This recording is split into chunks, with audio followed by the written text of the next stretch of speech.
Hello, I am शैल और आज हम एक नया topic that is photosynthesis in higher plant start करेंगे। ठीक है, higher plant that is multicellular हैं और यूकेरियोट्स हैं। तो यानी ये जो पूरी प्रोसेस होगी वो क्लोरोप्लास्ट में होगी। ओके अब यहाँ पर फोटोसिंथेसिस मतलब हम ये समझेंगे कि प्लांट किस तरीके से खाना बनाते हैं, किस तरीके से फूड सिंथेसाइज करते हैं।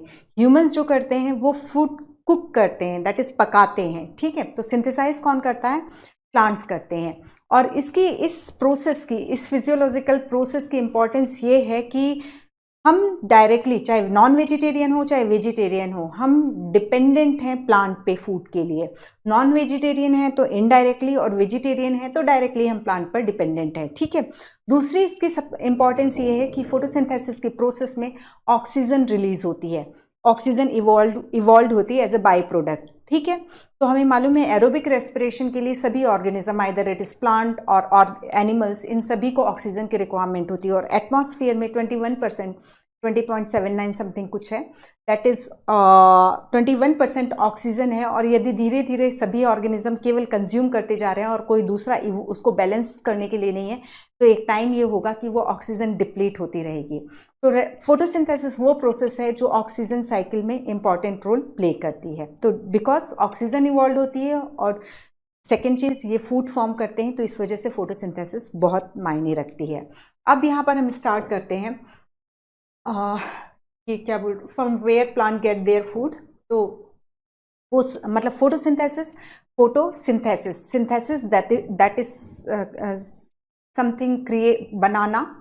ठीक है, एनाबोलिक रिएक्शन हो गई in presence of light. Photo that is in presence of light, anabolism होगा यहाँ पे। तो यहाँ पर जो ऑटोट्रॉफ और हेटरोट्रॉफ दो वर्ड यूज करते हैं, तो ऑटोट्रॉफ यानी जो अपना फूड खुद सिंथेसाइज कर सकते हैं, तो प्लांट्स, और जो हीमो ऑटोट्रॉफिक या फोटो ऑटोट्रॉफिक बैक्टीरिया हैं वो ऑटोट्रॉफ्स कहलाएंगे। और जबकि जो इनके ऊपर डिपेंड करेंगे फूड के लिए, वो जो अपना फूड खुद सिंथेसाइज नहीं कर पाएंगे, उन्हें हम हेटरोट्रॉफ बोलेंगे। ठीक है, तो ऑटोट्रॉफ इसलिए कहलाते हैं क्योंकि वो फोटोसिंथेसिस या कीमो सिंथेसिस ऑपरेट करते हैं। और यहाँ हम हायर प्लांट की बात हो रही है तो सिर्फ फोटोसिंथेसिस पे ही रुके, मतलब वहीं पर ही रहेंगे। तो यहाँ पर जो फोटोसिंथेटिक ऑर्गेनेल है, जहाँ पर फोटोसिंथेसिस होती है, वो क्लोरोप्लास्ट होता है। और क्लोरोप्लास्ट जो होते हैं प्लांट में मेनली, मतलब मतलब जो प्लांट का जो पार्ट जो मेनली फोटोसिंथेसिस के लिए रिस्पॉन्सिबल है, वो लीफ होती है। इसके अलावा भी ग्रीन स्टेम हुए, हम ट्रापा जैसे में एसिमिलेटरी रूट भी देखते हैं टीनोस्पोरा में। तो यहाँ पर ये रहता है कि मेन फोटोसिंथेटिक ऑर्गन जो है वो लीफ है। लीफ में मेसोफिल सेल्स होती हैं और मेसोफिल सेल्स में क्लोरोप्लास्ट अब बहुत अधिक नंबर में प्रेजेंट होते हैं। साइटोलॉजी में हमने पढ़ा था कि क्लेमाइडोमोनास में 20 से एक सिंगल सेल में, क्लेमाइडोमोनास की एक सिंगल सेल में 20 से 40 क्लोरोप्लास्ट प्रेजेंट होते हैं। ठीक है, तो मेसोफिल सेल्स में भी 30 से 40 के नंबर में एक मेसोफिल सेल में क्लोरोप्लास्ट प्रेजेंट होते हैं। Then green plant carry out photosynthesis एक फिजियोकेमिकल प्रोसेस है जिसमें light energy, physical reaction that is light energy का केमिकल एनर्जी में कन्वर्शन है। और ठीक है, फिजियोकेमिकल प्रोसेस है by which they use light energy to drive the synthesis of organic compound like glucose, starch, इन सब की सिंथेसिस हम करवाएंगे। Ultimately all living form on earth depend on sunlight for their energy. जो भी हम food खा रहे हैं तो वो एक्चुअली किसकी एनर्जी है, किस एक्चुअल सोर्स क्या था, वो सोलर एनर्जी है। फूड में जो भी एनर्जी है वो कन्वर्टेड सोलर एनर्जी है, जो केमिकल बॉन्ड्स के रूप में कन्वर्ट करके ग्लूकोज में रख दी गई है या दूसरे ऑर्गेनिक प्रोडक्ट में कन्वर्ट कर दी गई है। Photosynthesis is important due to the two reason, primary source of all food and responsible for evolution of oxygen. आप लोग अपनी अपनी एनसीईआरटी जरूर ओपन करके रखिए। Okay, what would happen if there were no oxygen to breathe? Survival ही possible नहीं है। ठीक है, व्हाट डू वी नो? अब हम यदि हम इसकी हिस्टोरिकल बैकग्राउंड पे जाते हैं फोटोसिंथेसिस की, तो हिस्टोरिकल बैकग्राउंड में आप लोगों के पास सब कुछ लिखा हुआ रखा है। हम क्योंकि ड्यू टू टाइम कंस्ट्रेंट हम एनसीईआरटी के ही साइंटिस्ट पर फोकस करेंगे। तो एनसीईआरटी में जिन साइंटिस्ट का नाम है वो है एक प्रिस्टले के बाद जॉन इंजन हाउस का नाम दिया है, फिर जूलियस वॉन सेक का नाम दिया हुआ है, इसके अलावा वॉन नील का नाम दिया हुआ है, एंड रूबेन कामिन का तो नहीं दिया हुआ है, बट इनके एक्सपेरिमेंट के रिलेशन में। ठीक है, तो अब यहाँ पर दैट इज सिर्फ 4 साइंटिस्ट का है। आगे चल के हम कैल्विन और पीटर मिशेल वगैरह भी देखेंगे, वो बात की बात है। बट यहाँ पर प्लांट फोटोसिंथेसिस करते हैं, ये सिंपल एक्सपेरिमेंट से हम पहले भी मतलब प्लांट फोटोसिंथेसिस करते हैं, और फोटोसिंथेसिस के लिए क्या क्या चाहिए, कार्बन डाइऑक्साइड चाहिए, क्लोरोफिल चाहिए, लाइट एनर्जी चाहिए। ठीक है, लाइट एनर्जी चाहिए एंड वाटर चाहिए, ये चीज़ें हमें चाहिए होती हैं, light energy, carbon dioxide, chlorophyll and water molecules. ठीक है, अब यहाँ पर the experiment to look for starch formation, हमने जो एक्सपेरिमेंट किया हुआ है कि हम स्टार्च फॉर्म मतलब पत्तियां किस तरीके से स्टार्च फॉर्म करती हैं उसके रिलेशन में। तो यहाँ पर ये है the experiment to look for starch formation in 2 leaves, a variegated leave और a leaf that was partially covered with black paper and expose to light. तो सिंपल सा है, या सभी को मालूम है कि यदि हम एक ऐसी लीफ लेते हैं और इसका इतना पोर्शन हम ब्लैक स्ट्रिप से कवर कर देते हैं, सिर्फ इसमें ही हम सनलाइट पड़ने देते हैं, तो यहाँ इतने पोर्शन में फोटोसिंथेसिस होगी और ग्लूकोज से स्टार्च का फॉर्मेशन होगा। इसको हमने कवर करके रखा था, ब्लैक स्ट्रिप से कवर करके रखा था, उसमें सनलाइट नहीं पड़ने दिया, तो ऑब्वियसली ये फोटोसिंथेसिस यहाँ पर नहीं होगी, तो स्टार्च की भी सिंथेसिस नहीं होगी। अब जब इस पोर्शन में हम आयोडीन टेस्ट कराएंगे तो ये पॉजिटिव टेस्ट देगा, मीन्स यहाँ पर हमें वॉयलेट पर्पल कलर दिखाई देगा, क्योंकि स्टार्च बना और स्टार्च हेलिकल मॉलिक्यूल होता है, तो उसके हेलिक्स में आयोडीन एंट्रैप हो जाता है और पर्पल कलर देता है, जबकि यहाँ स्टार्च का फॉर्मेशन हुआ ही नहीं है, तो ये आयोडीन टेस्ट नहीं देगा। ठीक है, यही चीज़ बोल रहा है, इसको आप पढ़ते जाइएगा।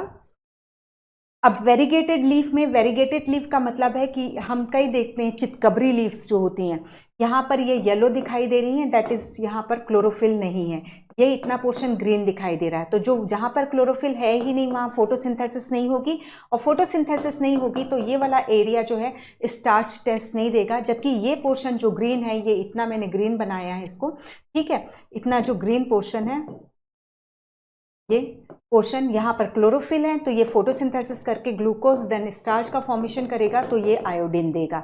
तो दोनों तरीके से कि किस तरीके से हम एक स्ट्रिप लगा करके स्टार्च की मतलब फोटोसिंथेसिस में ग्लूकोज स्टार्च का प्रोडक्शन होता है वो देख सकते हैं, और एक वेरीगेटेड लीफ में भी हम देख सकते हैं।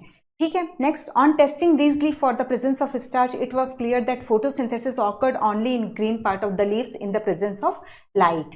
ठीक है, तो हमने ग्रीन लीफ की इंपॉर्टेंस देखी, यहाँ पर इसी एक्सपेरिमेंट में यही शो किया है, ये वेरीगेटेड पोर्शन है, ठीक है, जहाँ क्लोरोफिल नहीं है, और ये क्लोरोफिल है वाला पोर्शन है, तो ये ग्रीन एरिया, यहाँ पर इसको जब इस लीफ को सनलाइट में रखेंगे तो यहाँ स्टार्च का फॉर्मेशन होगा, तो आयोडीन टेस्ट हमें देखने को मिलेगा, और यहाँ पर देखने को नहीं मिलेगा। ठीक है, तो यहाँ पर हम क्लोरोफिल एंड सनलाइट दोनों की इंपॉर्टेंस हमने देखी। अब दूसरे एक्सपेरिमेंट में हमने क्या क्या चीज़ देखा था, एक तो सनलाइट देखा था, एक क्लोरोफिल देखा था, इसके बाद अब एक CO2 देखा था। ठीक है, तो CO2 के केस में ये क्या करते हैं, KOH जो होता है, पोटेशियम हाइड्रोक्साइड जो होता है, वो CO2 को एब्जॉर्ब कर लेता है। अब यहाँ पर इससे रिलेटेड एक एक्सपेरिमेंट है, ये देखो, यहाँ पर इसमें देखो कि एक ये पॉटेड प्लांट है, ये एक इसकी लीफ है, इसकी लीफ को हमने, ये यहाँ पर KOH का सॉल्यूशन है, ये KOH है, ठीक है, इसकी आधी लीफ को हमने अंदर कर दिया और ये बाहर है।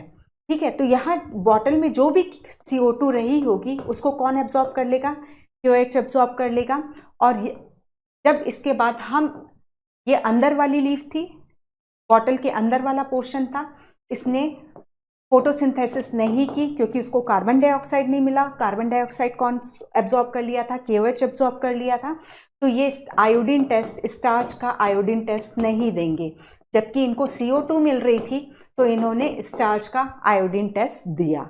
ठीक है, तो इस तरीके से हमने KOH की हेल्प से ये भी देख लिया कि हाँ सही में कार्बन डाइऑक्साइड की भी रिक्वायरमेंट होती है फोटोसिंथेसिस में। ठीक है, अब on testing for the presence of starch later in the 2 part, ये हमने देख लिया। ठीक है, इस एक्सपेरिमेंट जो हमने KOH वाला एक्सपेरिमेंट किया वो इसलिए किया जाता है कि हम उसकी हेल्प से ये बता पाते हैं कि फोटोसिंथेसिस के लिए कार्बन डाइऑक्साइड जरूरी है।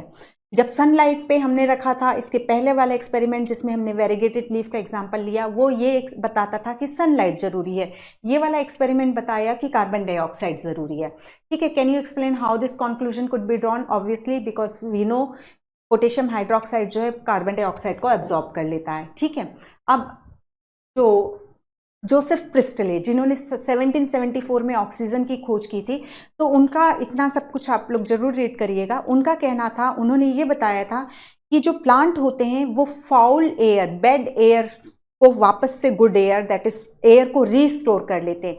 सबको ये मालूम था एयर जरूरी है सांस लेने के लिए, ब्रीदिंग के लिए, लेकिन कौन सी एयर है, क्या एयर है, वो किसी को नहीं मालूम था। तो इनके एक्सपेरिमेंट जो थे, इनके एक्सपेरिमेंट ये वाले थे, इस एनसीईआरटी का ही एक्सपेरिमेंट लिया है। ठीक है, ये पहला सेटअप है और ये उसको ही चेंज करके, तो उन्होंने एक बेल जार है, ये बेल जार है, बेल जार में एक कैंडल जलाई और ये माउस को अंदर रखा।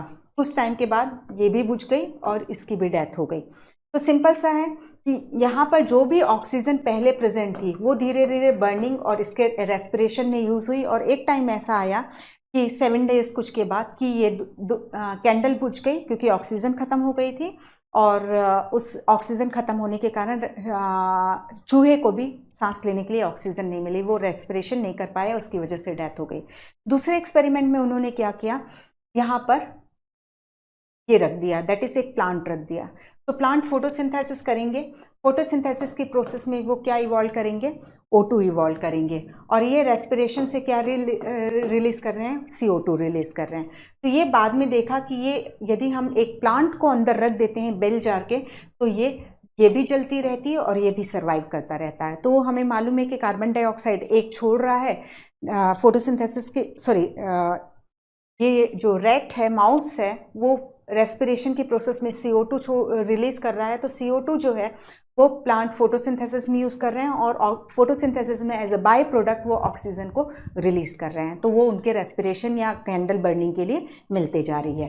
ठीक है, तो अब इन्होंने जो जो चीज़ें बोली थी कि यहाँ मैं आप लोगों को हमेशा ये बोल रही हूँ, जहाँ पे भी ईयर दिया हुआ है क्रोनोलॉजिकल इवेंट्स की, जब का भी जो भी टाइम है वो जरूर करके रखिएगा आप।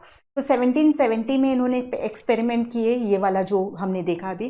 तो और प्रिस्टले ने 1774 में ऑक्सीजन को डिस्कवर किया।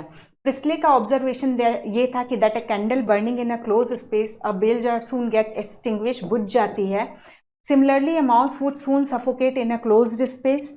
He concluded that the burning candle or an animal that breathed the air both somehow damage the air. ठीक है, दैट इज वो सिंपल CO2 रिलीज करते हैं और ऑक्सीजन को कंज्यूम कर लेते हैं, वही चीज है डैमेज द एयर। वो चेंज कर दिया उन्होंने concentration. But when he placed a mint plant, then यहाँ पर एक चीज और है, इसको भी याद रखिए कि उन्होंने कौन सा प्लांट यूज किया था, that is mint plant. In the same bell jar, he found that the mouse stayed alive and the candle continued to burn. ये एक्सपेरिमेंट हमने देखा। Priestley hypothesized as follow, plant ये इंपॉर्टेंट है कि उनकी finding थी, plant restore to the air whatever breathing animal and burning candle remove. ठीक है, जो ऑक्सीजन उन लोगों ने कंज्यूम कर ली थी, प्लांट ने उसको वापस ला करके छोड़ दिया। ठीक है, can you imagine how Presley would have conducted the experiment using a candle and a plant?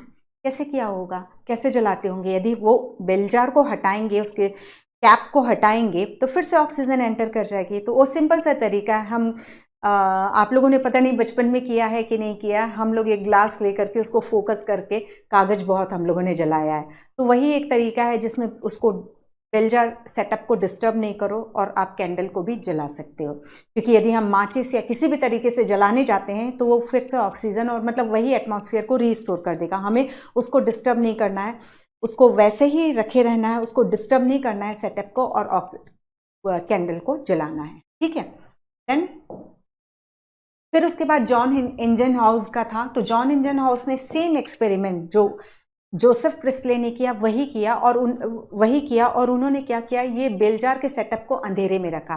तो अंधेरे में जब रखा तो उन्होंने बताया कि ये जो एयर जो है रीस्टोर नहीं हो पाती, ये कैंडल जलती रहेगी या माउस सर्वाइव करेगा जब हम उसे लाइट में रखेंगे।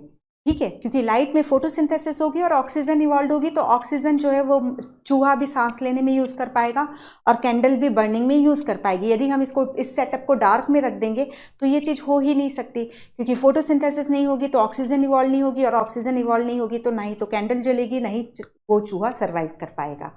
ठीक है, तो John इंजनहाउस John Hinton, using a similar setup as the ones used by Priestley, but by placing it once in dark and once in the sunlight, Ingenhouse showed that here again, ठीक है, 1730 1799 इनका पूरा duration है, survival duration, showed that sunlight is essential to the plant process that somehow purify the air fouled by burning candle or breathing animal. Sunlight में ही वो काम हो पाता है, सनलाइट में ही प्लांट्स एयर को प्यूरिफाई कर पाते हैं। ठीक है, देन नेक्स्ट इंजनहाउस का जो एक्सपेरिमेंट था विद एन एक्वेटिक, हाँ इसके अलावा उन्होंने एक एक्सपेरिमेंट और किया था कि उन्होंने एक एक्वेटिक प्लांट था, उसमें देखा कि जब वो फोटोसिंथेसिस करते हैं तो ये बुलबुले बहुत सारे बनते हैं, क्योंकि ये जो एक्वेटिक प्लांट है यहाँ इसकी लीफ है, फोटोसिंथेसिस होगी, ऑक्सीजन रिलीज करेगी तो ये ऑक्सीजन के बुलबुले निकलेंगे। तो यही चीज़ वो बोल रहे हैं। एक्वेटिक प्लांट के साथ एक्सपेरिमेंट किया तो small bubble were found around the green part while in the dark. ये जो एयर बबल बन रहे हैं वो सिर्फ सनलाइट की प्रेजेंस में ही, दिन में ही बनते हैं, जबकि रात में ये एयर बबल डिसअपेयर हो जाते हैं। बाद में उन्होंने इसको पहचाना भी कि ये एयर बबल कुछ नहीं बल्कि ऑक्सीजन है।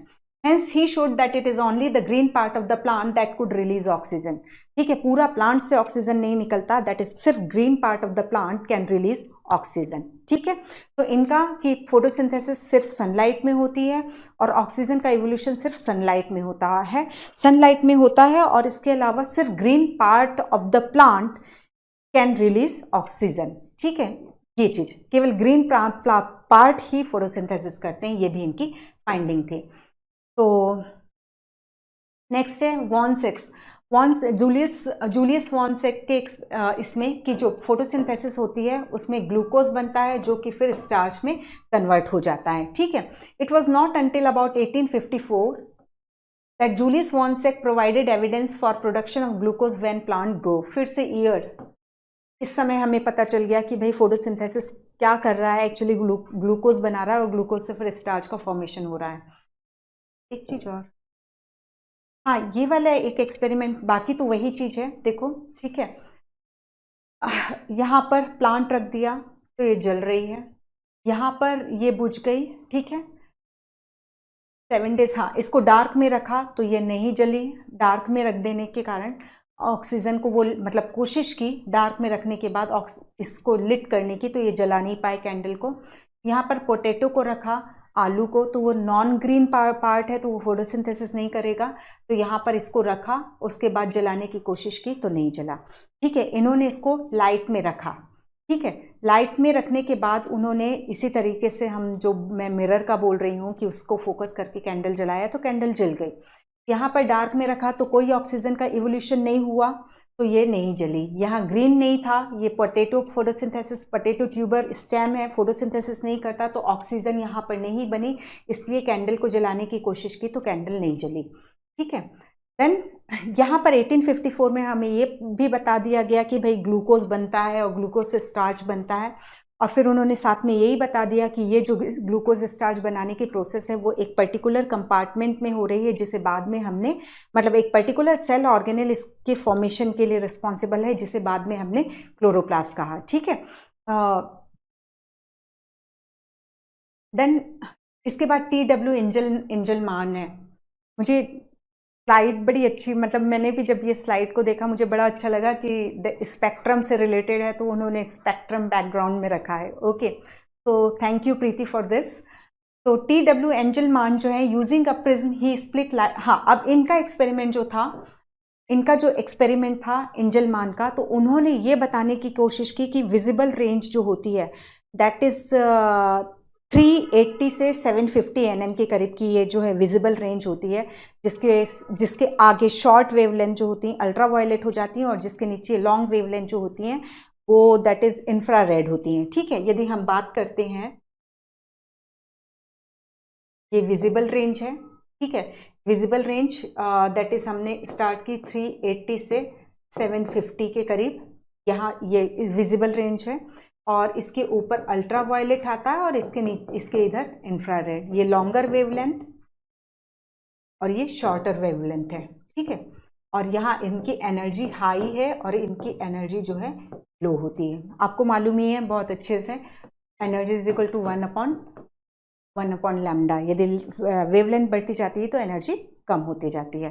तो इन्होंने जो एंजलमान का एक्सपेरिमेंट है, उन्होंने ये बताने की कोशिश, मतलब ये बताया कि जो फोटोसिंथेसिस है हमें एक तो रेड रीजन में देखने को मिलती है और एक ब्लू, ठीक है। उन्होंने क्या किया, प्रिज्म जो होता है उससे वाइट लाइट को उसके स्पेक्ट्रम में स्प्लिट कराया, ठीक है। फिर अब जैसे फोटोसिंथेसिस कराएंगे तो फोटोसिंथेसिस में ऑक्सीजन का इवोल्यूशन जहाँ ज़्यादा हो रहा है, जिस कलर में ज़्यादा हो रहा है, वहाँ यानी वहाँ पर फोटोसिंथेसिस ज़्यादा हो रही है, ठीक है। ऑक्सीजन के इवोल्यूशन के रिलेशन में एंजलमान ने ये क्लियर किया। तो हम इसको पहले पढ़ते हैं। Using a prism he split light into spectral component, VIBGYOR में स्प्लिट किया and then illuminated a green algae Cladophora को इसके विबग्योर है उसमें इल्यूमिनेट कराया, ठीक है। क्लेडोफोरा एल्गी है, फोटोसिंथेसिस करेगी, ऑक्सीजन इवॉल्व करेगी।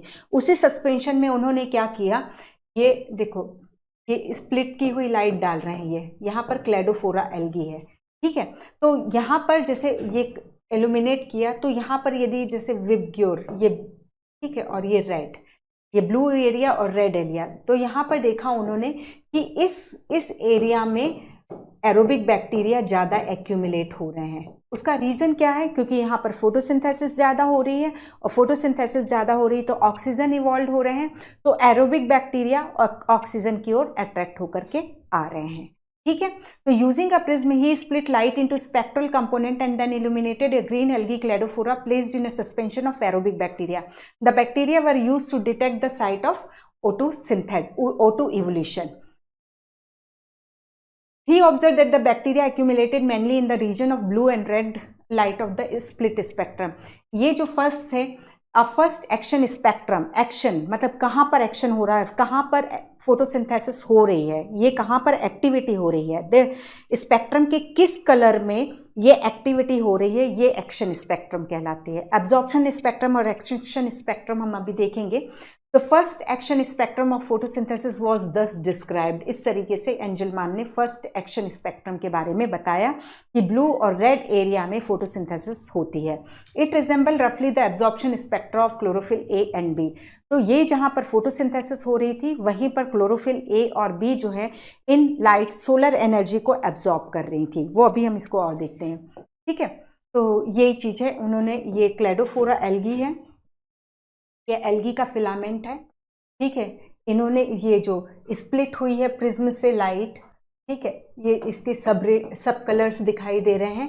तो उन्होंने देखा कि ब्लू जो कि 450 nm के करीब है और रेड जो 650 से 730, एग्जैक्टली मुझे थोड़ा सा कन्फ्यूजन है इसमें। तो यहाँ पर ये एरोबिक बैक्टीरियाज जो है इस एरिया में, रेड रीजन में और ब्लू रीजन में एक्यूमुलेट हो गए। ये सब जो वाइट दिख रहा है वो बैक्टीरियाज दिखाई दे रहे हैं, ठीक है।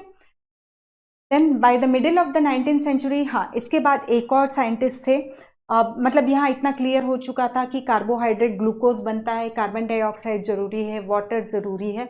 इसके बाद ये तो क्लियर हो गया था। तो वॉन नील ने एक चीज़ और हाँ, उसके बाद एक इक्वेशन प्रपोज कर दी गई फोटोसिंथेसिस के लिए। कार्बन डाइऑक्साइड, वाटर, लाइट की प्रेजेंस में ये कार्बोहाइड्रेट का फॉर्मूला है, और ऑक्सीजन जो है वो इवॉल्व होगी, ऑक्सीजन जो है वो इवॉल्व होगी, ये कार्बोहाइड्रेट, ठीक है।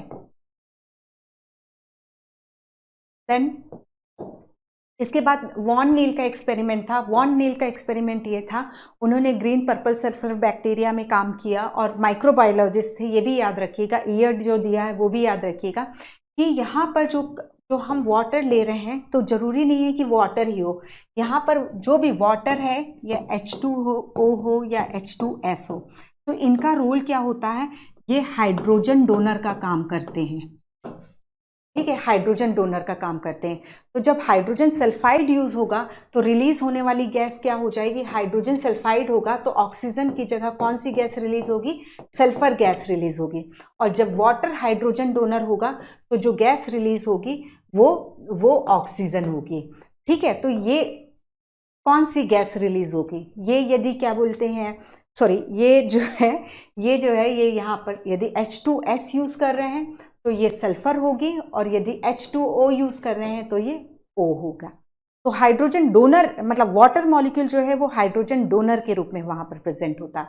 Okay, then in green plant H2O is the hydrogen donor, और H2O जो होता है वो ऑक्सीडाइज होता है और O2 रिलीज होती है। ठीक है, और कार्बन डाइऑक्साइड क्या होती है फोटोसिंथेसिस के प्रोसेस में, रिड्यूस होती है। Make it very clear, water molecule या हाइड्रोजन सल्फाइड ऑक्सीडाइज होते हैं, जबकि कार्बन डाइऑक्साइड जो है वो रिड्यूस्ड होती है। Some organisms do not release O2 during photosynthesis. When H2S instead in hydrogen donor for purple and green sulfur bacteria, the oxidation product is sulfur or sulfate depending on the organism and not O2. ठीक है, oxygen यदि H2S hydrogen donor है तो जब H2S oxidise होगा तो वो sulphur gas release करेगा, और फोटोसिंथेसिस में यदि वाटर मॉलिक्यूल ऑक्सीडाइज होगा तो वो ऑक्सीजन करेगा। ये नहीं लेना है कि फोटोसिंथेसिस है तो ऑक्सीजन ही निकलेगी। ग्रीन प्लांट में हाइड्रोजन डोनर वाटर होता है, इसलिए ग्रीन प्लांट जो है वो ऑक्सीजन को रिलीज करते हैं, लेकिन ग्रीन और purple and green sulphur bacterias जो हैं वो ऑक्सीजन रिलीज नहीं करते, वो सल्फर रिलीज करते हैं। ठीक है, तो ये वॉन नील का था, और इसी को ही प्रूफ किया था फिर रूबेन कॉमेन ने, आपने लिखा होगा उसको जरूर देखिएगा। उन्होंने रेडियो एक्टिव आइसोटोप्स यूज किया था O18। ठीक है, उसकी हेल्प से उन्होंने इस चीज को कंफर्म कर दिया था। सब 1948 में ये कंफर्म हुआ था कि हाँ ये सही है। यदि हाँ, इसके अलावा इस रूबेन कॉमेन का एक्सपेरिमेंट में ये था, एक मिनट इसको ले लेते हैं फिर उसको। Hence he inferred that O2 evolved by the green plant comes from H2O, not from the carbon dioxide. ठीक है, this was later provided by using radio isotopes technique. यहीं पे देखते हैं हम। ठीक है, अब हम क्या ले रहे हैं, 6CO2, 12H2O, light, C6H12O6, 6H2O, 6O2। ठीक है, अब यहाँ पर ऑक्सीजन, यहाँ पर कितना कार्बन है, कार्बन है 6, ऑक्सीजन एटम है 12। ठीक है, यहाँ पर कितने हैं, 24 कितने हैं, हाइड्रोजन है, और ऑक्सीजन एटम कितने हैं, 12। ठीक है, अब यहाँ पर देखो यही चीजें हैं, कौन कहाँ से, ये जो ऑक्सीजन इवॉल्व हो रही है वो इससे आ रही है कि इससे आ रही है, क्योंकि दोनों के पास ऑक्सीजन है। तो यही चीज था कि अब यहाँ इसको बैलेंस करते हैं, तो कार्बन 6 है। ठीक है, ये 6 कार्बन यहाँ यूज हो गया। टोटल हमारे पास हाइड्रोजन, यहाँ तो हाइड्रोजन है नहीं, हाइड्रोजन हमें सिर्फ वाटर मॉलिक्यूल से मिलेंगे, हाइड्रोजन डोनर ही बोला है हमने वाटर मॉलिक्यूल को। तो ये 24 में से जो 12 है वो यहाँ पे आ गए। अब कितने बच रहे हैं, 12 बच रहे हैं। ठीक है, अब इसके बाद ये जो O6 है, ये O6 जो है ये यहाँ से आ गई। अब इसमें कितनी बच गई, 6 दे दिया, 6 बच गई, 6 यहाँ पे हो गई। ठीक है, अब ये जो 6 बची हुई है, ये 6 ऑक्सीजन कार्बन डाइऑक्साइड वाली बची हुई है वो यहाँ पे आ गई। ठीक है, और जो 12 हाइड्रोजन बचे हुए थे वो यहाँ पर आ गए। ठीक है, अब जो ये निकाल दिए, अब ये जो ऑक्सीजन बच गई थी, 12 ऑक्सीजन के एटम बच गए थे, वो 6O2 मॉलिक्यूल के रूप में इवॉल्व हो गए। ठीक है, तो यदि हमने इसको O18 के रूप में यूज किया है तो O18 वाली ऑक्सीजन इवॉल्व होगी। रेडियो एक्टिव आइसोटॉप्स, जो रूबेन एंड कॉमन का एक्सपेरिमेंट था वो यही बताता है कि उन्होंने H2O जो लिया उसमें ऑक्सीजन थी, वो रेडियो एक्टिव आइसोटोप्स थी, O18 वाली थी। तो इस प्रोसेस में जब ऑक्सीजन मॉलिक्यूल इवॉल्व हुए तो उनमें ये रेडियो एक्टिविटी देखने को मिली। ओके, तो ये एक्सपेरिमेंट था। देन ये हो गया, हमने 12 मॉलिक्यूल क्यों लिया था कि हम अच्छे से समझा पाएं, लिखा हुआ है आप थोड़ा सा रीड कर लीजिएगा, कि हम अच्छे से समझा पाएं कि जो ऑक्सीजन इवॉल्व हो रही है वो कहाँ से इवॉल्व हो रही है। ठीक है, और फोटोसिंथेसिस और रेस्पिरेशन एक दूसरे की जस्ट अपोजिट रिएक्शन है।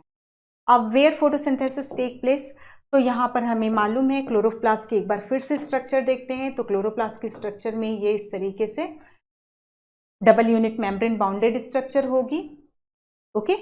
और इसमें एक थर्ड मेम्ब्रेन सिस्टम अंदर प्रेजेंट, इसके अंदर जो मैट्रिक्स भरा है उसको हम क्या बोलते हैं, स्ट्रोमा। एक वर्ड हम सेक्सुअल रिप्रोडक्शन इन ह्यूमन में भी पढ़ते हैं, स्ट्रोमा, जो कि ओवरी में प्रेजेंट होता है, जो कि कनेक्टिव टिश्यू होता है।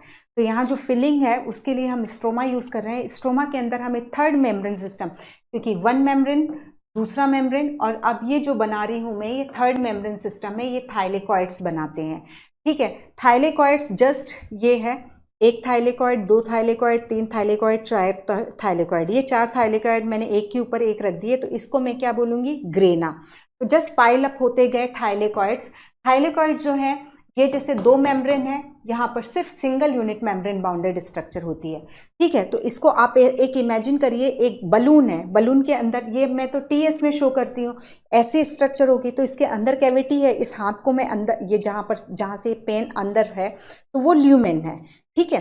तो ये चीज हो गया, इसके अंदर ये थाइलेकॉइड की ल्यूमेन है और ये इसकी सिंगल यूनिट मेम्ब्रेन है, ठीक है। ये सारी चीजें ध्यान रखिएगा। और दो ग्रेना को कनेक्ट करने वाली जो लेमेली होती है उसे हम फ्रेड्ज चैनल या स्ट्रोमा लेमिली, ये स्ट्रोमा से क्रॉस होकर के जा रही है, तो स्ट्रोमा लेमिली या दो ग्रेना को कनेक्ट कर रही है, इसलिए हम इसको इंटरग्रेनल लेमिली भी कहते हैं, ठीक है। तो इस एक पाइप का तीन नाम बोला, intergranal lamellae, stroma lamellae and fret channel, ठीक है। अब ये हो गया। तो ये जो थाइलेकॉइड है, जब हम अभी फोटोसिंथेसिस पढ़ेंगे तो हम इसे लाइट रिएक्शन और डार्क रिएक्शन की बात करते हैं। लाइट रिएक्शन यानी उसके लिए लाइट डायरेक्टली इन्वॉल्व होना चाहिए लाइट रिएक्शन के लिए, और डार्क रिएक्शन में डायरेक्टली हमें लाइट पर डिपेंडेंट नहीं होना पड़ेगा, ठीक है। तो लाइट रिएक्शन जो होती है ग्रेना या थाइलेकॉइड में होती है, जबकि जो डार्क रिएक्शन है वो क्लोरोप्लास्ट के स्ट्रोमा में होगी। अब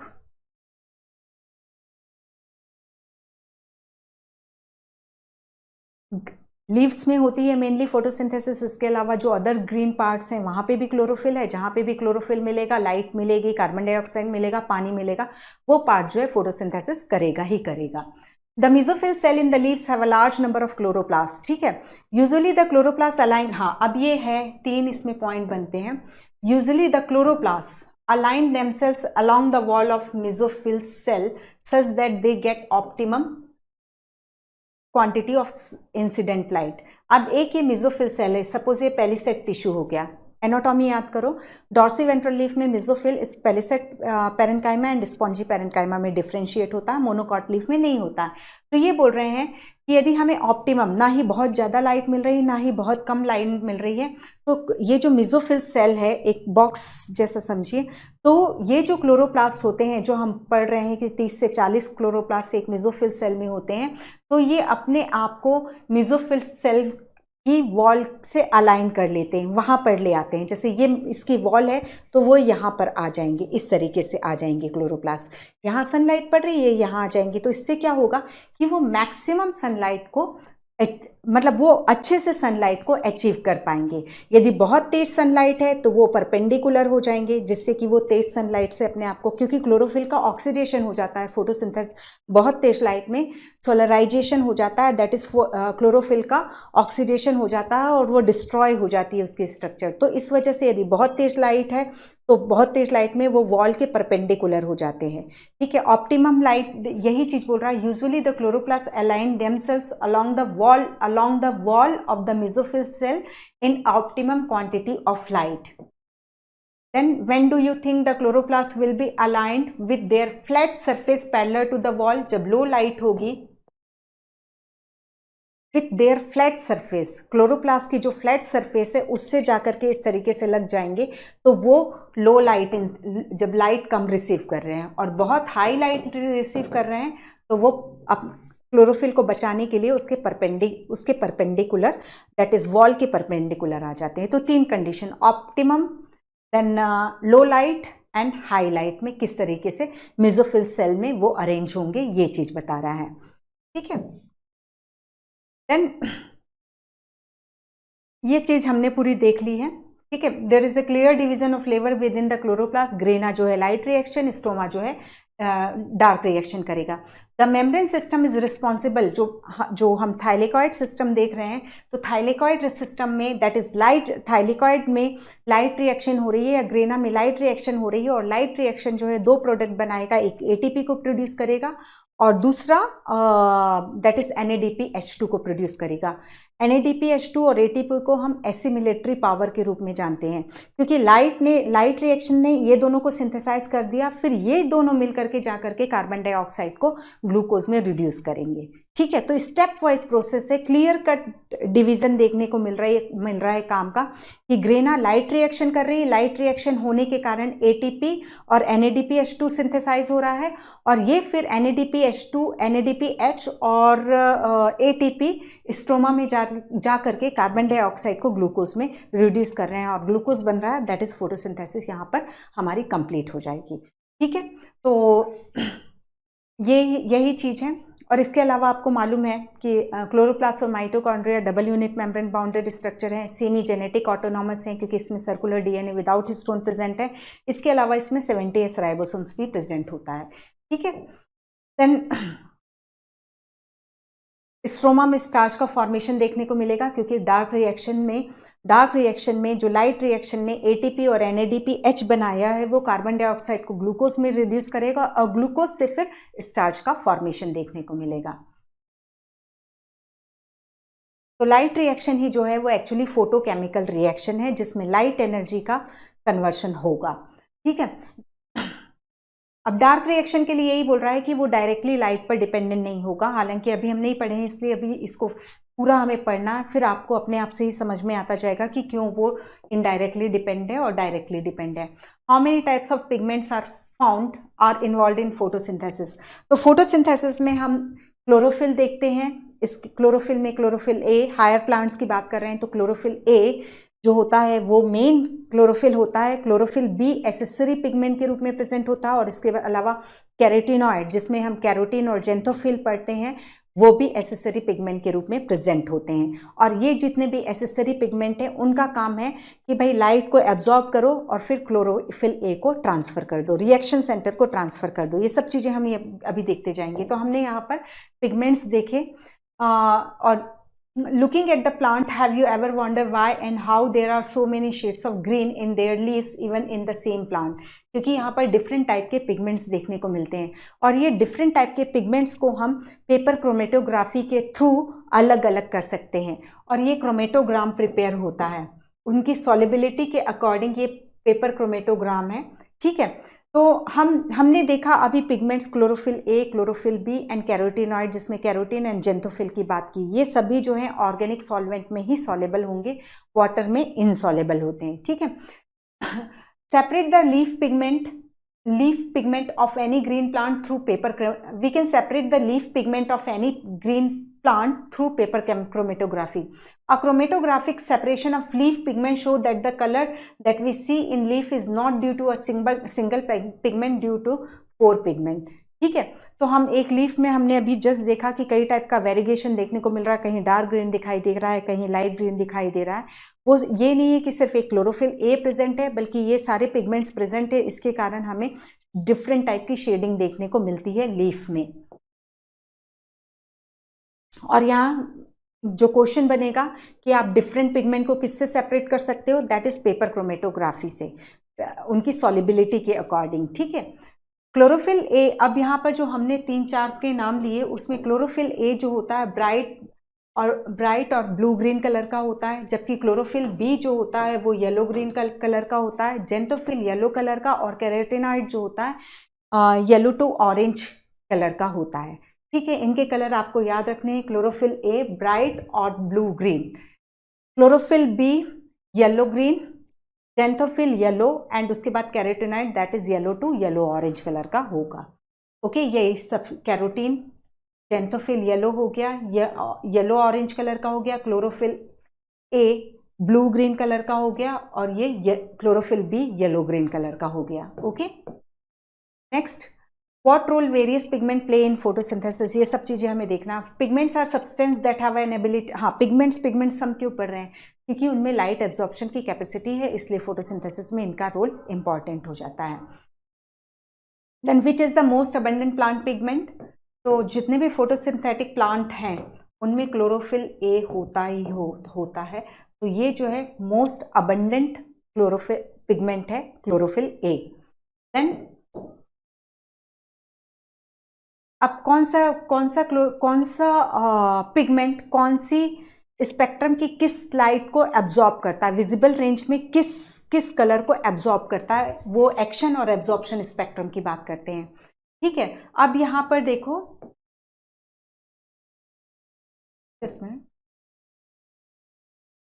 हाँ ये इसको पहले देखो। ठीक है, यहाँ पर ये लाइट एब्जॉर्ब शो कर रहा है। यही एक जो इमेज जो है वो हमें दोनों एक्शन और एब्जॉर्प्शन स्पेक्ट्रम दोनों को बताती है। एब्जॉर्प्शन स्पेक्ट्रम यानी पिगमेंट कौन सी वेवलेंथ को एब्जॉर्ब कर रहा है, और एक्शन स्पेक्ट्रम उस वेवलेंथ पे कितनी फोटोसिंथेसिस कर रहा है, वो एक्शन हो गया।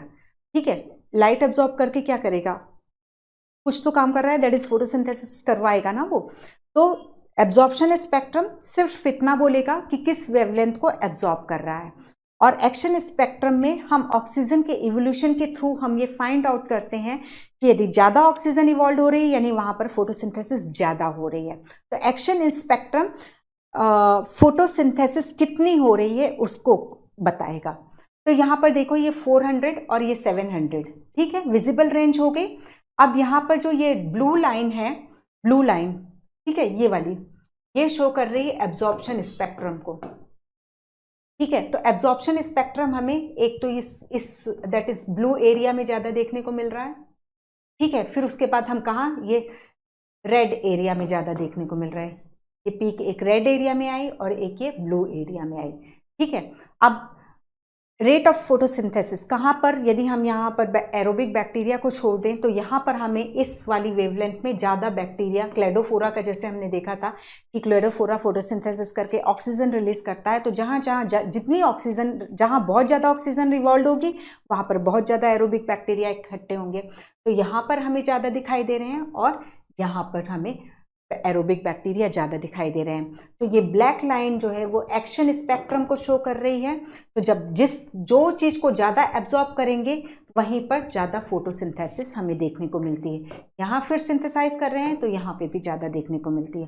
बाकी इसमें थोड़ा थोड़ा एब्जॉर्ब कर रहे हैं, लेकिन बहुत ज़्यादा इतने एरिया में, दैट इज़ ब्लू से लेकर के रेड के बीच वाले एरिया में ज़्यादा फोटोसिंथेसिस नहीं होती है।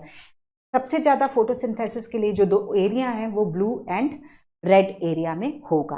ठीक है, तो again absorption spectrum and action spectrum, कौन सा पिगमेंट कौन सी वेवलेंथ को एब्जॉर्ब कर रहा है, दिस इज एब्जॉर्प्शन स्पेक्ट्रम हुआ। और एक्शन स्पेक्ट्रम, वहां पर कितनी फोटोसिंथेसिस हो रही है। ठीक है, तो यहाँ पर बहुत ज़्यादा फोटोसिंथेसिस हो रही है, यहाँ पर बहुत ज़्यादा फोटोसिंथेसिस हो रही है। फिर ब्लू के बाद ये जो है, ब्लू के बाद ये डाउन, बीच की वेवलेंथ जो है उसमें ये डाउन होते जा रही है। ओके, सॉरी, हाँ, अब यहाँ पर ये ग्राफ, सब तीनों ग्राफ एक साथ दिया हुआ है। मैं एक्चुअली यही ग्राफ चाह रही थी, मुझे लगा अलग अलग होगा। तो यहाँ पर देखो आप, एब्जॉर्प्शन, ये जो है पहला शो कर रहा है एब्जॉर्प्शन स्पेक्ट्रम। ठीक है, ये एब्जॉर्प्शन स्पेक्ट्रम, ये ब्लू एरिया में ज़्यादा देखने को मिल रहा है और ये रेड एरिया है। ठीक है, तो यहाँ पर ये लगा लो 400 से 400 to 500 के बीच, और ये हो गया 600 से 700 के बीच में विजिबल रेंज। इसकी बात कर चुके हैं इसलिए बार बार नहीं बात करेंगे। ठीक है, येलो वाली जो है ये कैरोटीनॉइड है, ग्रीन क्लोरोफिल बी है, और ब्लू जो है वो क्लोरोफिल ए है। क्लोरोफिल ए का भी एब्जॉर्प्शन स्पेक्ट्रम हमें रेड में देखने को मिल रहा है। क्लोरोफिल बी का ये जो है, ये भी हमें ब्लू में सॉरी, ये पहला ब्लू है और दूसरा रेड है। ठीक है, और कैरोटीनॉइड का भी हमें ब्लू में देखने को मिलता है। फिर इसके बाद रेड रीजन में हमें ये क्लोरोफिल ए का देखने को मिल रहा है, ब्लू वाला, और ग्रीन वाला जो है वो क्लोरोफिल बी का देखने को मिल रहा है। तो एक चीज़ और याद रखिए कि जो दैट इज़ येलो वाली लाइन है जो कैरोटीनॉइड की है, वो सिर्फ हमें ब्लू एरिया में ही वो एब्जॉर्प्शन स्पेक्ट्रम को शो कर रही है। ठीक है, अब यहाँ पर रेट ऑफ फोटोसिंथेसिस अगेन देख लो, ये ब्लू एरिया में ज़्यादा देखने को मिल रही है, पीक में देखने को मिल रही है, देन रेड में देखने को मिल रही है। फिर ब्लू से रेड के बीच में डिक्लाइन हुई है, फिर उसके बाद फिर रेज होते जाती है। ठीक है, ग्राफ पढ़ना आप सभी लोग को आता है, ये डिस्कस हम ऑलरेडी कर चुके हैं। तो यहाँ पर हमें तीनों ब्लू एरिया में हमें तीनों, that is chlorophyll B, chlorophyll A और कैरोटीनॉइड, तीनों का एब्जॉर्प्शन स्पेक्ट्रम देखने को मिल रहा है, लेकिन रेड में हमें इन दो का ही एब्जॉर्प्शन स्पेक्ट्रम देखने को मिल रहा है। और action spectrum, rate of photosynthesis, कितनी ज्यादा हो रही है, किस वेवलेंथ पर कितनी फोटोसिंथेसिस हो रही है, this is called action spectrum. Okay,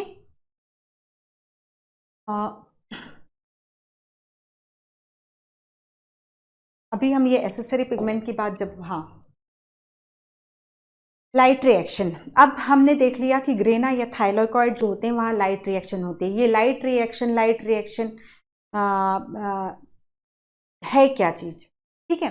तो लाइट रिएक्शन को हम फोटोकेमिकल फेज भी कहते हैं, ठीक है। लाइट की प्रेजेंस होना जरूरी है। हम जो बोल रहे हैं कि डार्क में लाइट फोटोसिंथेसिस नहीं हो पाती, दैट इज ग्रेना जो है वो उसका काम नहीं चल सकता बगैर लाइट के, ठीक है। तो इट इंक्लूड लाइट एब्जॉर्प्शन। अब लाइट रिएक्शन में हम क्या क्या देखेंगे, एक तो हम लाइट एब्जॉर्प्शन देखेंगे, दूसरा वाटर मॉलिक्यूल का स्प्लिट होना देखेंगे, तीसरा हम ऑक्सीजन रिलीज देखेंगे, और चौथा हम देखेंगे एटीपी का फॉर्मेशन, पांचवा हम देखेंगे NADPH का फॉर्मेशन। ये 5 काम हमें लाइट रिएक्शन में करवाने हैं। Okay, several protein complex are involved in this process. हे, माफ कीजिए बीच में डिस्टर्ब करने के लिए। तो कैसा लगा आपको ये लेक्चर? अच्छा लगा तो चलो चैनल सब्सक्राइब करते हैं और बेल आइकन प्रेस करते हैं। औरों तक पहुंचाने में हमारी मदद कीजिए, शेयर कीजिए और सब्सक्राइब कीजिए, क्योंकि बायो मेंटर्स आपका अपना परिवार है। बाय बाय, चलो कंटिन्यू करते हैं।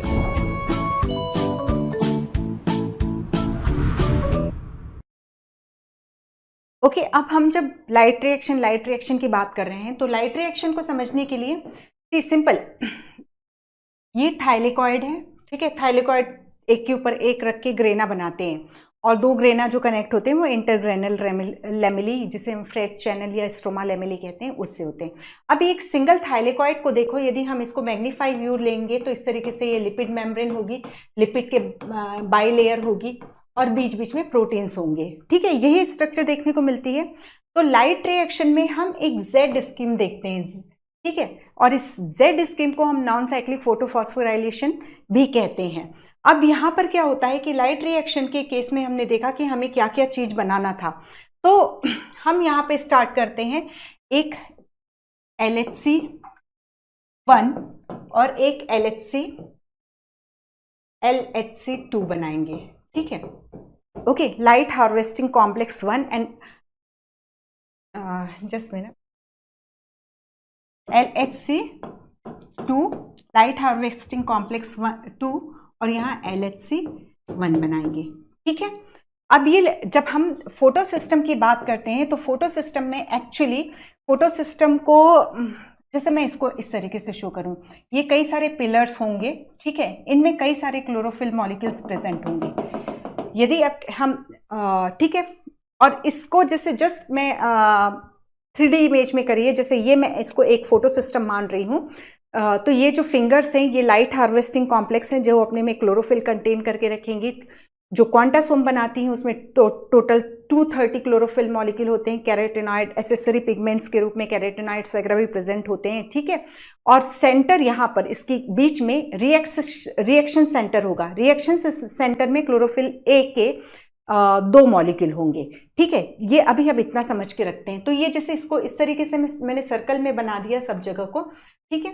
ये LHC1 बनाया, तो सेंटर पे यहाँ पर क्लोरोफिल ए का 2 मॉलिक्यूल होगा। या इसको मैं सिंपल से यदि बनाती हूँ, तो ये फोटो सिस्टम 2 है, ठीक है, और यहाँ पर क्लोरोफिल ए के 2 मॉलिक्यूल्स प्रेजेंट होते हैं, और ये यहाँ पर इस तरीके से ये LHC हैं। तो फोटो सिस्टम 2 में ये जो सेंटर का रिएक्शन सेंटर है ये भी इंक्लूड होता है, और ये LHC लाइट हार्वेस्टिंग कॉम्प्लेक्स भी होते हैं।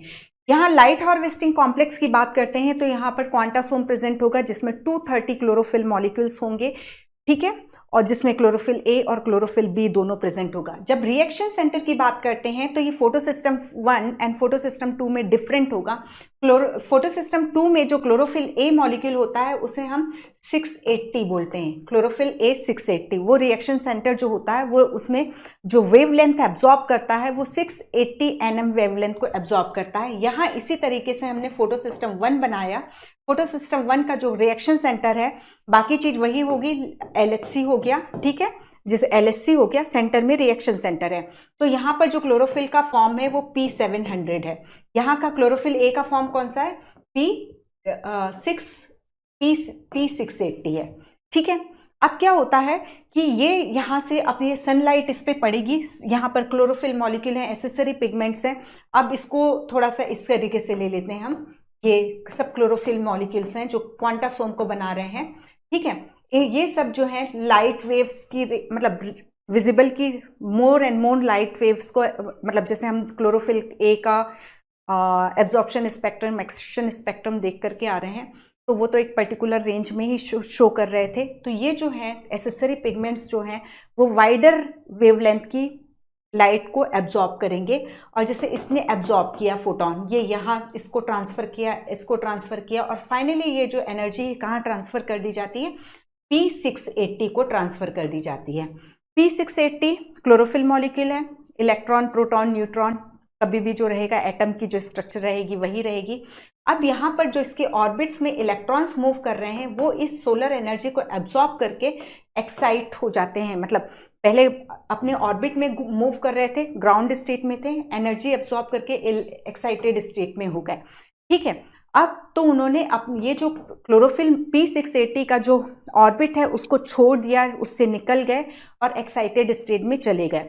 तो यहाँ पर वो मतलब एक्सेसिव एनर्जी है उनमें।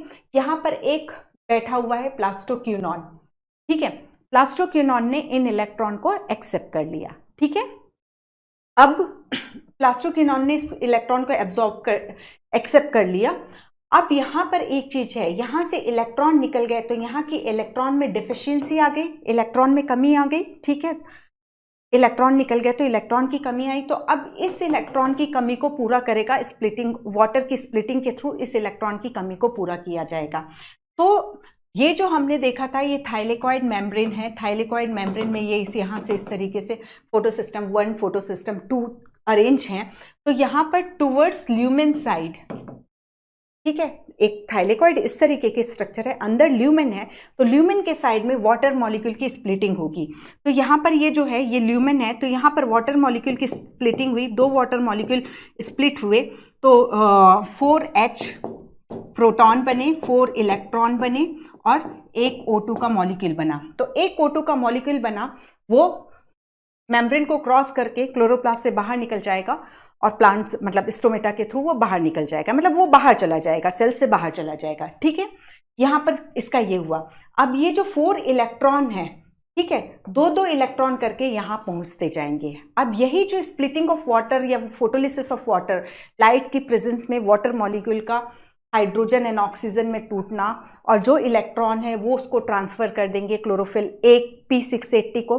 तो फोटो सिस्टम 2 से एसोसिएटेड है photolysis of water and towards the lumen side ये काम हो रहा है, ठीक है, अंदर के साइड काम हो रहा है, इस साइड नहीं काम हो रहा है, ल्यूमेन के अंदर साइड पे ये पानी का टूटना हो रहा है। और पानी को सिर्फ इसलिए तोड़ा जा रहा है क्योंकि जो क्लोरोफिल में इलेक्ट्रॉन की डेफिशिएंसी हो रही है उसको फुलफिल किया जा सके, ठीक है। अब ये यहाँ तो ये पहुंच गया था प्लास्टोक्यूनॉन, तो प्लास्टोक्यूनॉन पे जब इलेक्ट्रॉन पहुंचा तो उसने 2 प्रोटॉन को भी लिया, ठीक है, और ये जो है फिर ये इसने इलेक्ट्रॉन को ट्रांसफर किया साइटोक्रोम B6F, ठीक है, और इसके बाद ये ट्रांसफर करेगा प्लास्टोसाइनिन को। तो यहाँ प्लास्टोक्यूनॉन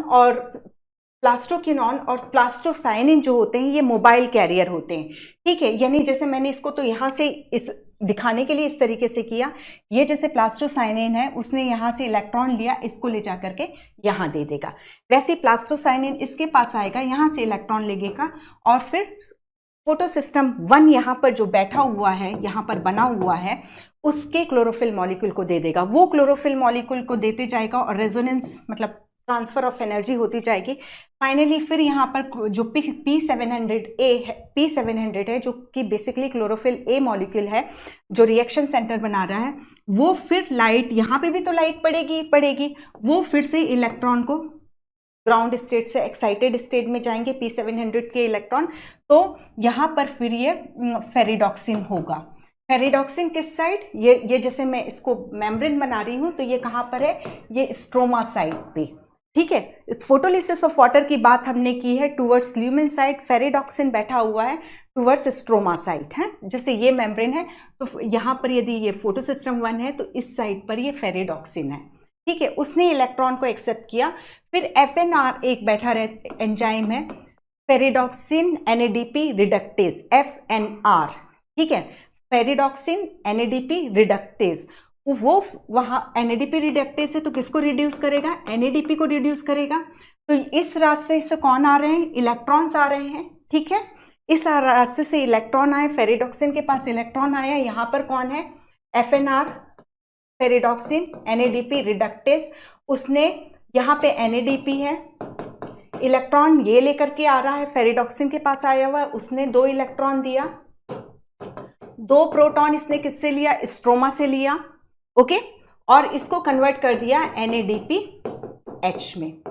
यही हमें चाहिए था, क्योंकि कार्बन डाइऑक्साइड ग्लूकोज में कन्वर्ट होगी तो उसके पास कार्बन और ऑक्सीजन तो है, उसके पास हाइड्रोजन नहीं है, तो हाइड्रोजन ये यहां से आएगा, ठीक है। C6H12O6 लिखते हैं, तो ये जो CO2 से C6H12O6 का कन्वर्शन हो रहा है, तो ये जो NADPH के पास जो H आया है, ये सब इलेक्ट्रॉन घूम के आया है स्ट्रोमा में, पहले से hydrogen ions that is proton पड़े थे, वो कंबाइन हुए और NADPH बना, ठीक है। जिसका यूज हम देखेंगे केल्विन साइकिल में, डार्क रिएक्शन में। तो ये प्रोसेस हो रही है इस तरीके से। अब यहाँ पर देखो, ये अपहिल मूवमेंट है रेडॉक्स पोटेंशियल के अकॉर्डिंग, ये एनर्जी ग्रेडियंट के डाउन है तो ये डाउन हिल मूवमेंट है। फिर यहाँ से ये एक्साइटेड स्टेट में गया तो ये फिर अपहिल मूवमेंट है, और फिर ये डाउन हिल मूवमेंट है, ठीक है। तो यहाँ पर हम रेडॉक्स पोटेंशियल में अपहिल डाउन हिल सब मूवमेंट देख रहे हैं, ओके। तो यहाँ से जब ये बिल्कुल क्लियर रखिए, जब इलेक्ट्रॉन P680 से इलेक्ट्रॉन एक्साइटेड स्टेट में जाता है तो ये अपहिल हुआ। फिर plastoquinone and plastocyanin mobile electron carrier हैं, फोटोसिस्टम 1 से लिए फोटोसिस्टम 2 से प्लास्टोक्विनॉन ने इलेक्ट्रॉन लेकर के साइटोक्रोम B6 को दिया, प्लास्टोसाइनिन ने B6F कॉम्प्लेक्स से, ये प्रोटीन कॉम्प्लेक्स है, इसने इससे लिया, फिर ले जा करके इसको दे दिया, ठीक है। फिर उसके बाद फेरिडॉक्सिन पर गया, फेरिडॉक्सिन से वो FNR ने NADP को NADPH में कन्वर्ट कर दिया, ओके।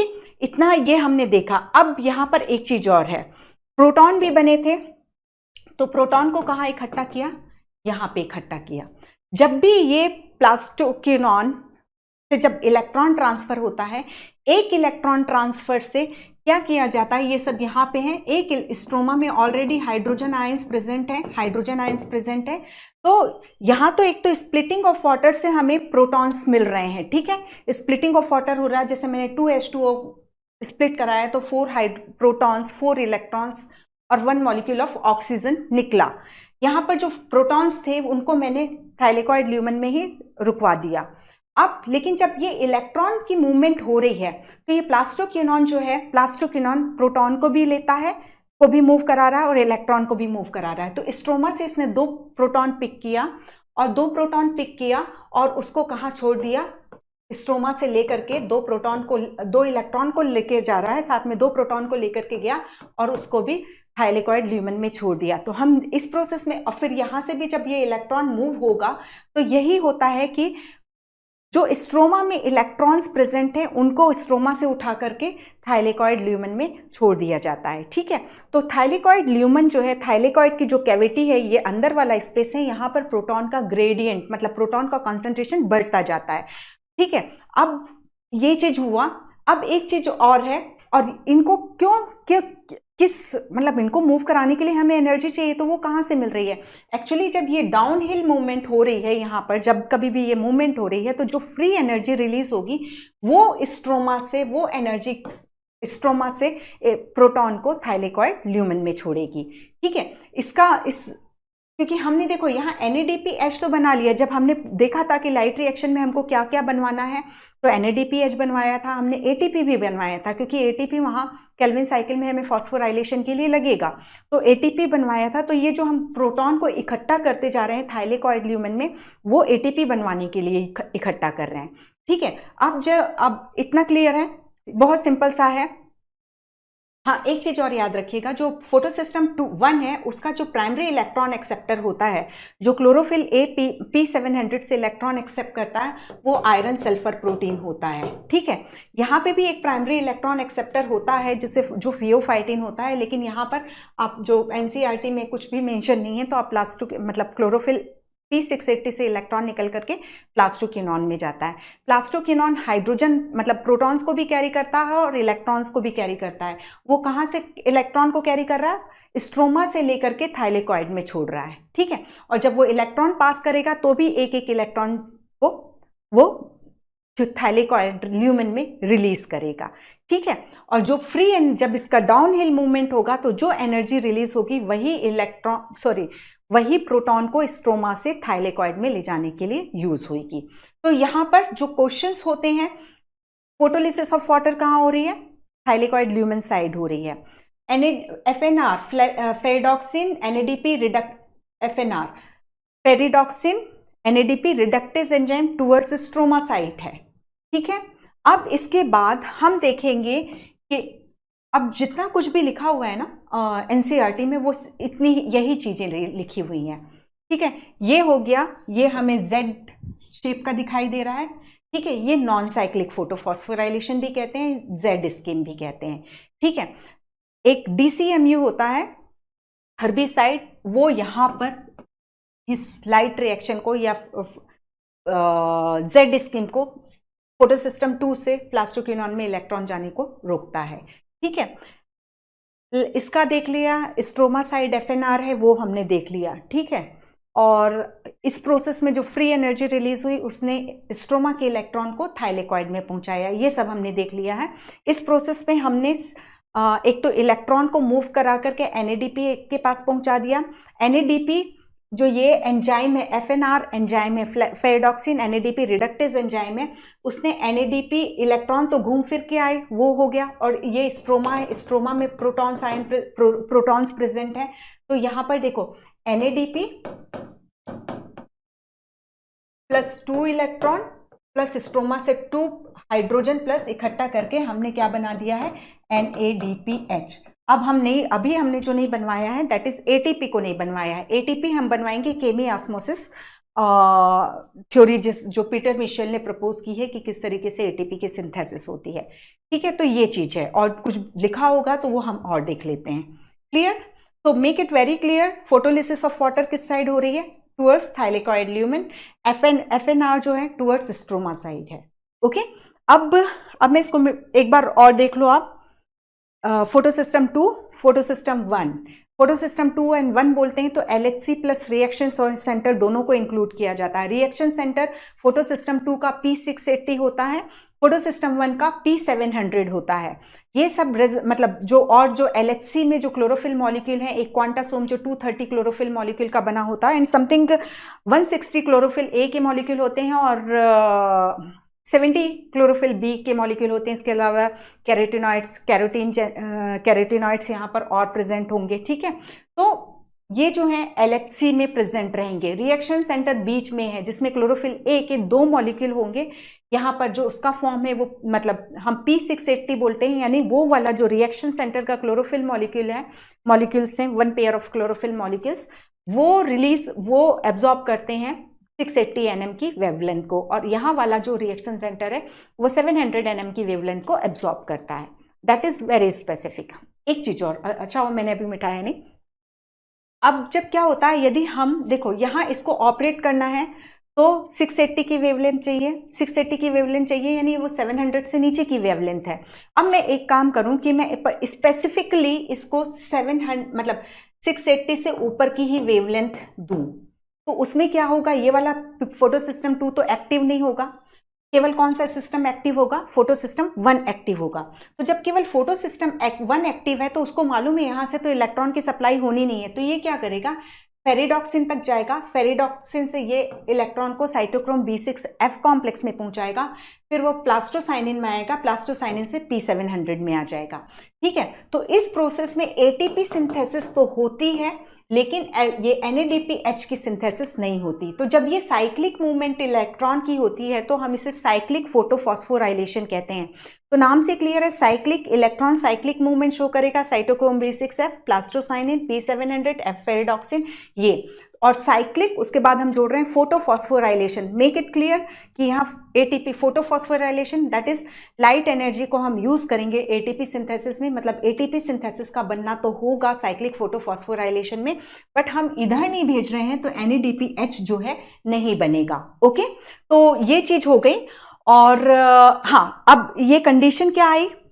जब हमने 680 से ज्यादा वेवलेंथ प्रोवाइड कराई तो P700 और मतलब दैट इज साइक्लिक फोटोफॉस्फोराइलेशन हुआ। जब हम पूरी वेवलेंथ प्रोवाइड करा रहे हैं तो ये नॉन साइक्लिक फोटोफॉस्फोराइलेशन ऑपरेट हो रहा है। अब एक कंडीशन तो ये बताई, दूसरी कंडीशन हम ये लेते हैं कि इस सेल के अंदर NADPH अच्छे से एक्यूमुलेट हो गया है, इकट्ठा हो गया, तब भी ये जो है सेल जो है साइक्लिक फोटोफॉस्फोराइलेशन, जब अभी जरूरत नहीं है, बना हुआ रखा है तो क्यों बनाएगी, तो वो साइक्लिक फोटोफॉस्फोराइलेशन करने लगती है। अब जो स्ट्रोमा लैमेली है, स्ट्रोमा लैमेली क्या था? जिसे हमने फ्रेट चैनल भी कहा था, जिसे हमने दो ग्रेना को जोड़ने वाली जो लैमेली होती है उसमें सिर्फ साइक्लिक फोटोफॉस्फोराइलेशन ही होता है। वहां पर फोटो सिस्टम 2 जो होता है, देखो फोटो सिस्टम ये इतना ही है, ये इलेक्ट्रॉन ट्रांसपोर्ट है। ठीक है, तो जो स्ट्रोमा लैमेली होते हैं वहां पर PS2 जो होता है वो एब्सेंट होता है।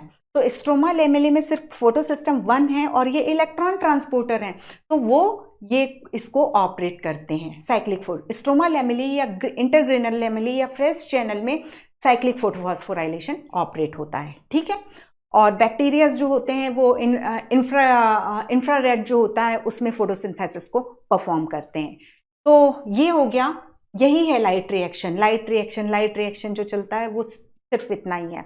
यहाँ पर हमने एक NADPH बनाया और दूसरा काम क्या करके रख लिया है, दैट इज हमने प्रोटॉन्स को थाइलेकॉइड ल्यूमेन में इकट्ठा करके रख लिया है।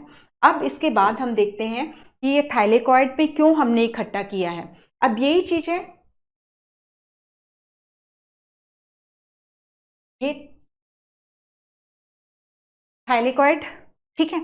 अब यहाँ पर क्या है, यहाँ पर CF0 CF1 पार्टिकल होंगे, दैट इज ऑक्सीसोम होगा। ठीक है, तो यहाँ पर हमने ये photo system 1, photo system 2, photo system 1, ठीक है, यहाँ पर इसको हमने इलेक्ट्रॉन ट्रांसपोर्ट के थ्रू कनेक्ट किया जो हम अभी पढ़ के आ रहे हैं। इसके बाद हम ये देखते हैं कि यहाँ पर दैट इज ये इस तरीके से, मतलब ये लिपिड बाइलेयर शो करना चाह रही हूं मैं यहाँ पर मैं इसको सिंपल फॉर्म में बना रही हूं। ठीक है, ये F0 पार्टिकल CF0 और ये CF1 पार्टिकल और ये इसका स्टॉक है। ठीक है, यदि हम इसको इस F0 जो एम्बेडेड है, मेम्ब्रेन में एम्बेडेड है, यदि तो मैं यहाँ बीच में बना रही हूँ, बट समझाने के पॉइंट ऑफ व्यू से ना बीच में नहीं होगा, ये चीज क्लियर रखो, क्योंकि यहाँ से आप लोगों की भी विजिबिलिटी क्लियर रहेगी। जब ये मैं F0 बना रही हूँ, ये जो हो गया इस तरीके से, तो इसमें कई तरीके की इस तरीके से यूनिट्स प्रेजेंट होती हैं।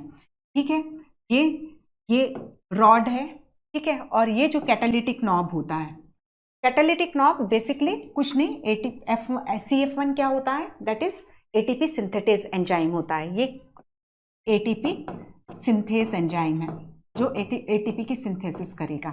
अब क्या होता है, अब देखो यहाँ पर ये चीज ये वाली है। ठीक है, इसमें एक स्टेटर होता है प्रोटीन का ही, उसमें एक चैनल होता है।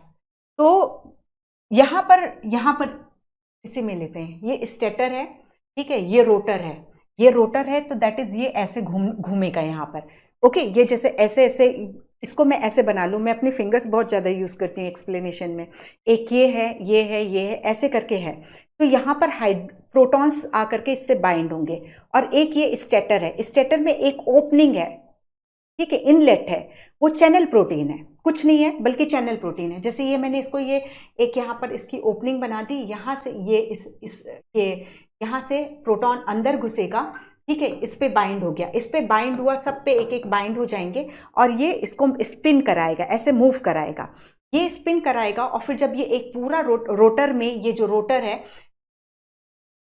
एक ये वाला इलेक्ट्रॉन ऐसे मूव होता गया, तो आप समझो ये इसको मैंने जैसे यहाँ पे बाइंड हुआ था, ये पूरा मूव होकर के वापस अपनी जगह पे पहुंचा, तो यहाँ फिर से एक एग्जिट चैनल रहेगा, जहाँ से हाइड्रोजन आयन या प्रोटॉन जो है वो रिलीज कर दिया जाएगा स्ट्रोमा में।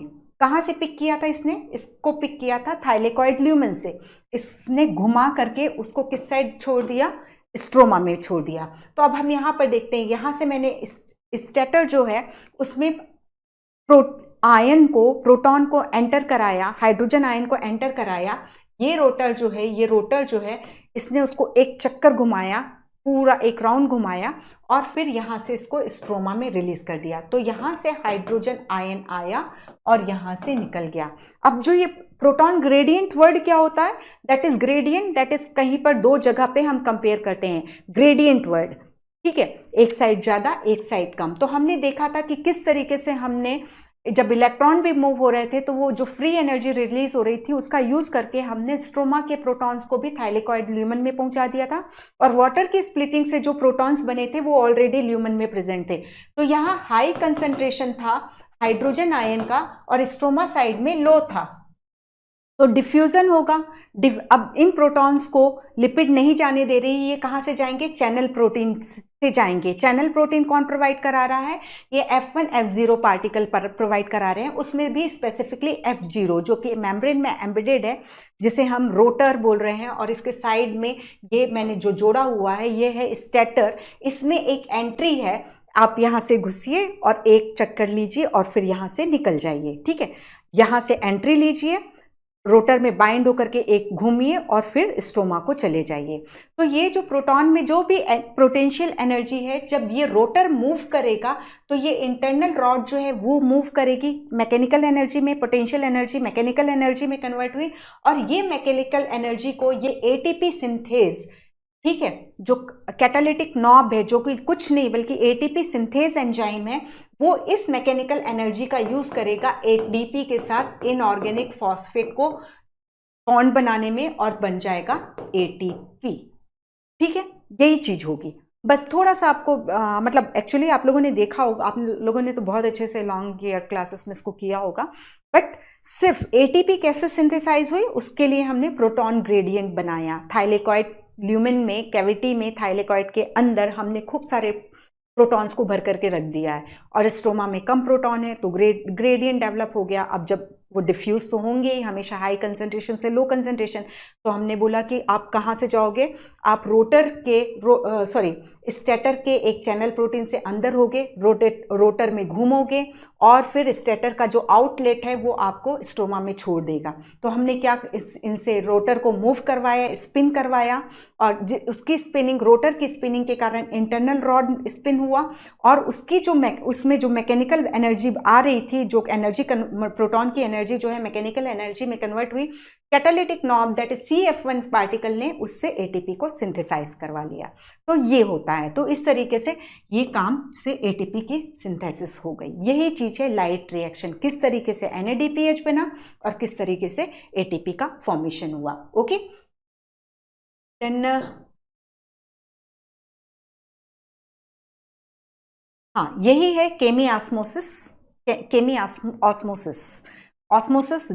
ऑस्मोसिस में वाटर डिफ्यूज हो रहा है। यहाँ पर हमने क्या कंसंट्रेशन ग्रेडियंट के अकॉर्डिंग किसको मूव कराया?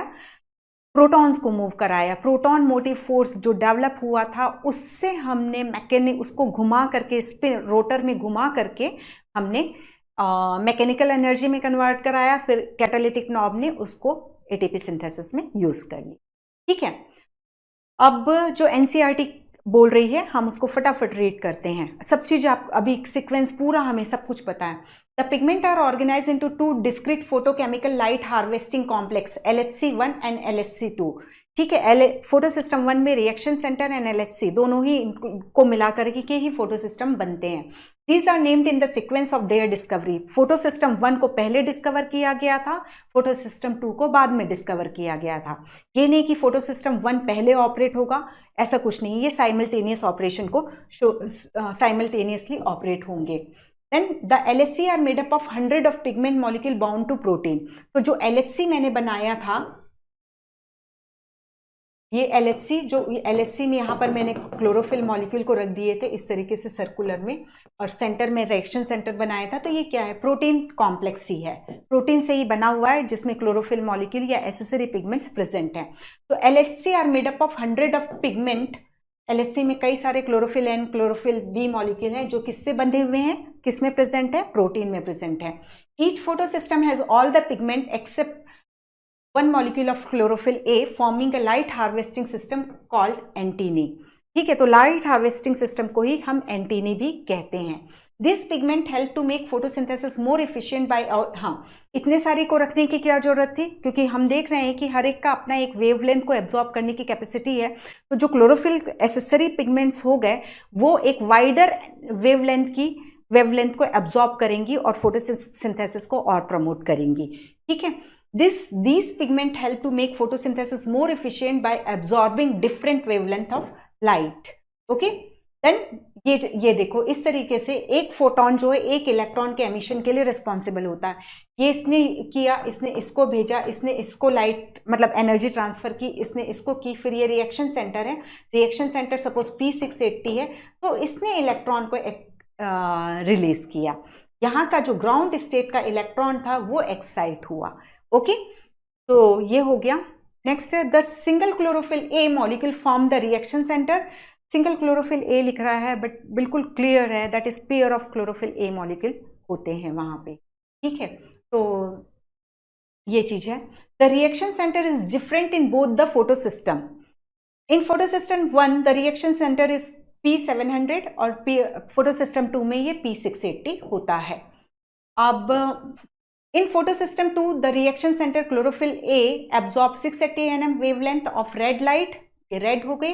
ठीक है, red light causing electron to become excited and jump into the orbit further from the atomic nucleus। ground state से excited state में गया और उसने क्लोरोफिल मॉलिक्यूल को छोड़ दिया और चला गया प्राइमरी एक्सेप्टर के पास। these electrons are picked up by an electron acceptor which passes them to N electron transport system consisting of cytochrome. ठीक है, यही चीज हमने देखी थी, यहां से ये इसी की है कि LHC इलेक्ट्रॉन एक्सेप्टर गया, इलेक्ट्रॉन ट्रांसपोर्ट सिस्टम पे गया, फिर ये LHC1 में पहुंचा, ये LHC2 है, फिर ये गया और फिर FNR ने NADP को NADPH में रिड्यूस कर दिया।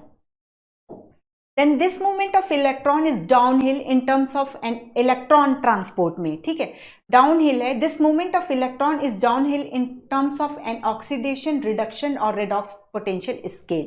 ठीक है, तो यहाँ पर जब वहां से एक्साइट होगा तो तब तो उसके पास ज्यादा एनर्जी थी, तब तो वो अपहिल था।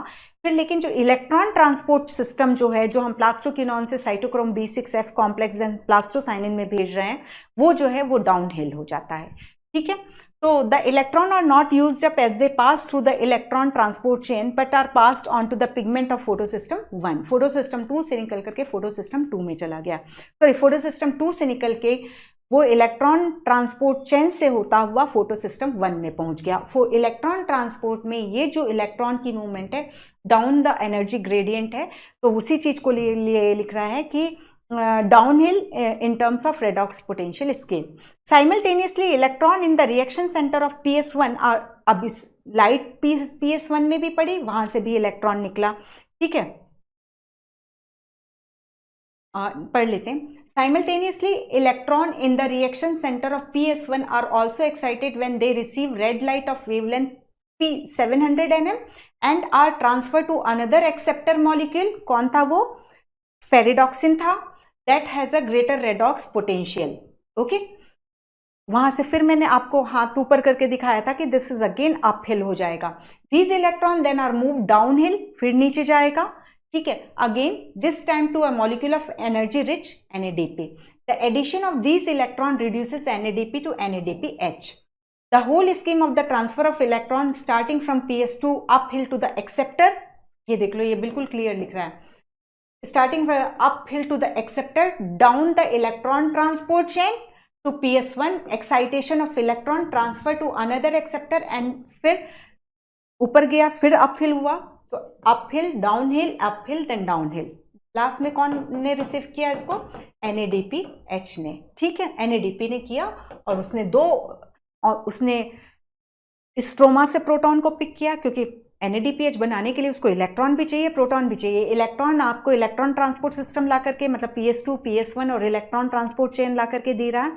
Make it very clear, ETS जो है, इलेक्ट्रॉन ट्रांसपोर्ट चेन जो है, it is not a part of photosystem 1 and photosystem 2, बल्कि connecting link of photosystem 2 and photosystem 1. ठीक है, तो uphill, downhill, uphill, then downhill, यह चीज clear लिख दी इसने यहाँ पे. ठीक है, this shape is formed when all the carriers are placed in a sequence on a redox potential scale. ठीक है, कहाँ ज्यादा है, कहाँ कम है, फिर कहाँ ज्यादा है, फिर कहाँ कम है. ओके, देन ये चीज हो गया. ये वाटर की स्प्लिटिंग को बता रहा है. H2O 2 इलेक्ट्रॉन गया जो LHC2 को दिया जाएगा.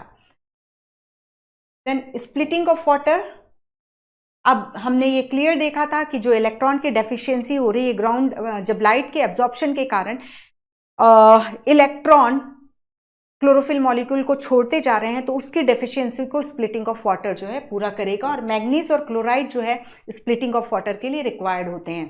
ठीक है, और इस प्रोसेस में जब वाटर मॉलिक्यूल स्प्लिट होता है तो 4 प्रोटॉन्स बनते हैं, 4 इलेक्ट्रॉन्स बनते हैं और 1 मॉलिक्यूल ऑफ ऑक्सीजन बनता है. 2 मॉलिक्यूल जब हम हाइड्रोजन वाटर मॉलिक्यूल लेते हैं. ठीक है, अब यही बोल रहा है द इलेक्ट्रॉन नीडेड टू, हाँ इसलिए करवाना पड़ता है क्योंकि हमें क्लोरोफिल रिएक्शन सेंटर में जो इलेक्ट्रॉन की डेफिशिएंसी हो रही है उसको फुलफिल कराने के लिए. we need to emphasize here that the water splitting complex is associated with the photosystem 2. ये हमने देख लिया था, which itself is physically located on the inner side of the membrane, that is towards the thylakoid lumen, inner side. इसके अंदर side की बात है. NADP इसके बाहर की साइड की बात है. ठीक है, then where are the proton and O2 form likely to be released? Proton को रिलीज किया हमने थाइलेकॉइड ल्यूमेन में और ऑक्सीजन को बोला कि आप क्लोरोप्लास्ट को बाय बाय करके जाओ. ठीक है, तो वो रिलीज हो गई, सेल से वो निकल जाएगी. Then cyclic and non-cyclic living organism have the capability of extracting energy from oxidizable substance and store this in the form of bond energy. ठीक है,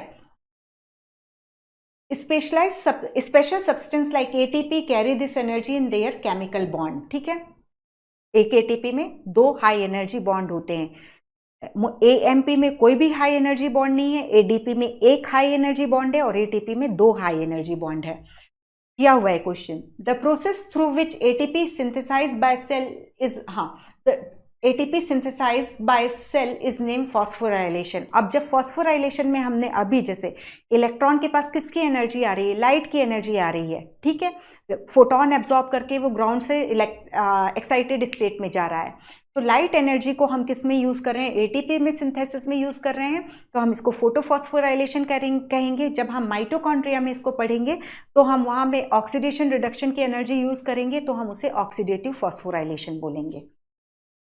When the two photosystem work in a series, first photosystem 2 and then photosystem 1, a process called non-cyclic photophosphorylation occur.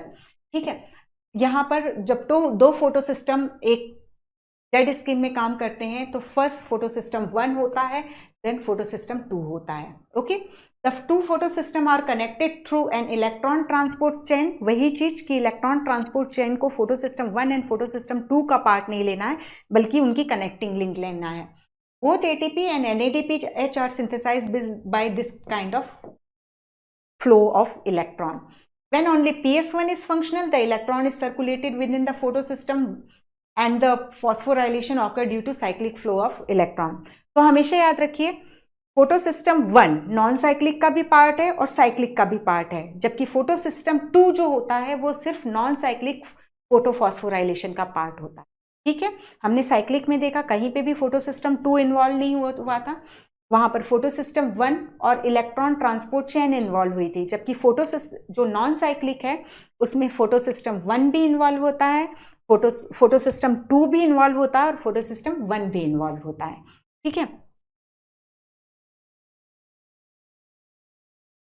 A possible location where this could be happening is the stroma lamella। ठीक है, क्योंकि हम clear बताया है कि जो photo system 2 होता है वो स्ट्रोमा लेमेली में एब्सेंट होता है। तो कंडीशन बताई थी कि या तो NADPH को इकट्ठा करके बैठ जाओ तो हम साइक्लिक फोटोफॉस्फोराइलेशन करेंगे, या फिर फोटो सिस्टम 1 2 को एब्सेंट करा दो तो हम साइक्लिक फोटोफॉस्फोराइलेशन करेंगे। ठीक है, या हम 680 nm से ज़्यादा वेवलेंथ प्रोवाइड कराएं तो हम साइक्लिक फोटोफॉस्फोराइलेशन ऑपरेट कराएंगे। While the membrane or lamellae of the grana have both photosystem 1 and 2, the stroma lamellae membrane lack photosystem 1 as well as NADP reductase enzyme। Important है ये। ठीक है, then दोनों चीज स्ट्रोमा लेमेली में फोटोसिस्टम 2 भी absent है और NADP FNR एंजाइम जो पढ़ा था फेरडॉक्सिन NADP रिडक्टेज एंजाइम भी एब्सेंट हो गया। The excited electron does not pass on to the NADP but is cycled back to the photosystem 1 complex through the electron transport chain। कहाँ वापस चला गया? वो साइटोक्रोम B6 के पास चला गया और वापस से B6F कॉम्प्लेक्स में आ गया और वापस आ गया। ठीक है, तो ये जो है साइक्लिक फोटोफॉस्फोराइलेशन है। क्लोरोफिल मॉलिक्यूल से एक्साइट हुआ, पेरिडॉक्सिन को गया, वापस से इलेक्ट्रॉन ट्रांसपोर्ट चेन को गया, वापस से अपने घर को लौट आया। The cyclic flow hence result only in the synthesis of ATP but not of NADPH। Cyclic photophosphorylation also occur when only light of wavelength beyond 680 is given। ठीक है, अब ये केमियोस्मोसिस है, बिल्कुल इजी था।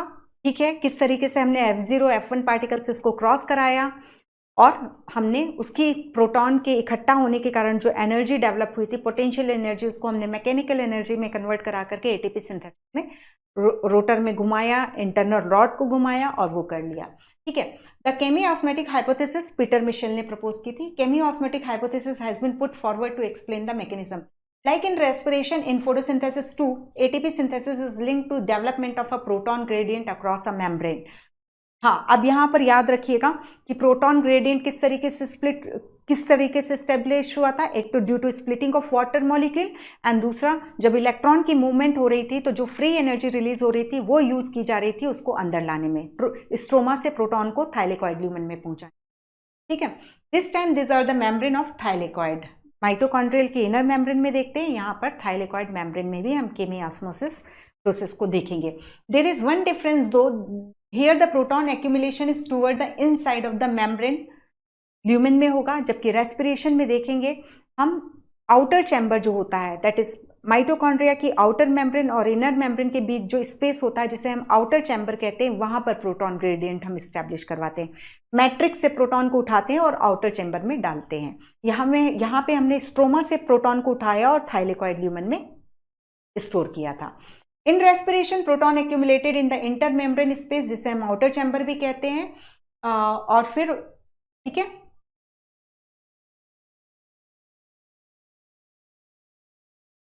किस वजह से? देखो, we need to consider again the process that take place during the activation of electron and their transport to determine the step that causes a proton gradient to develop.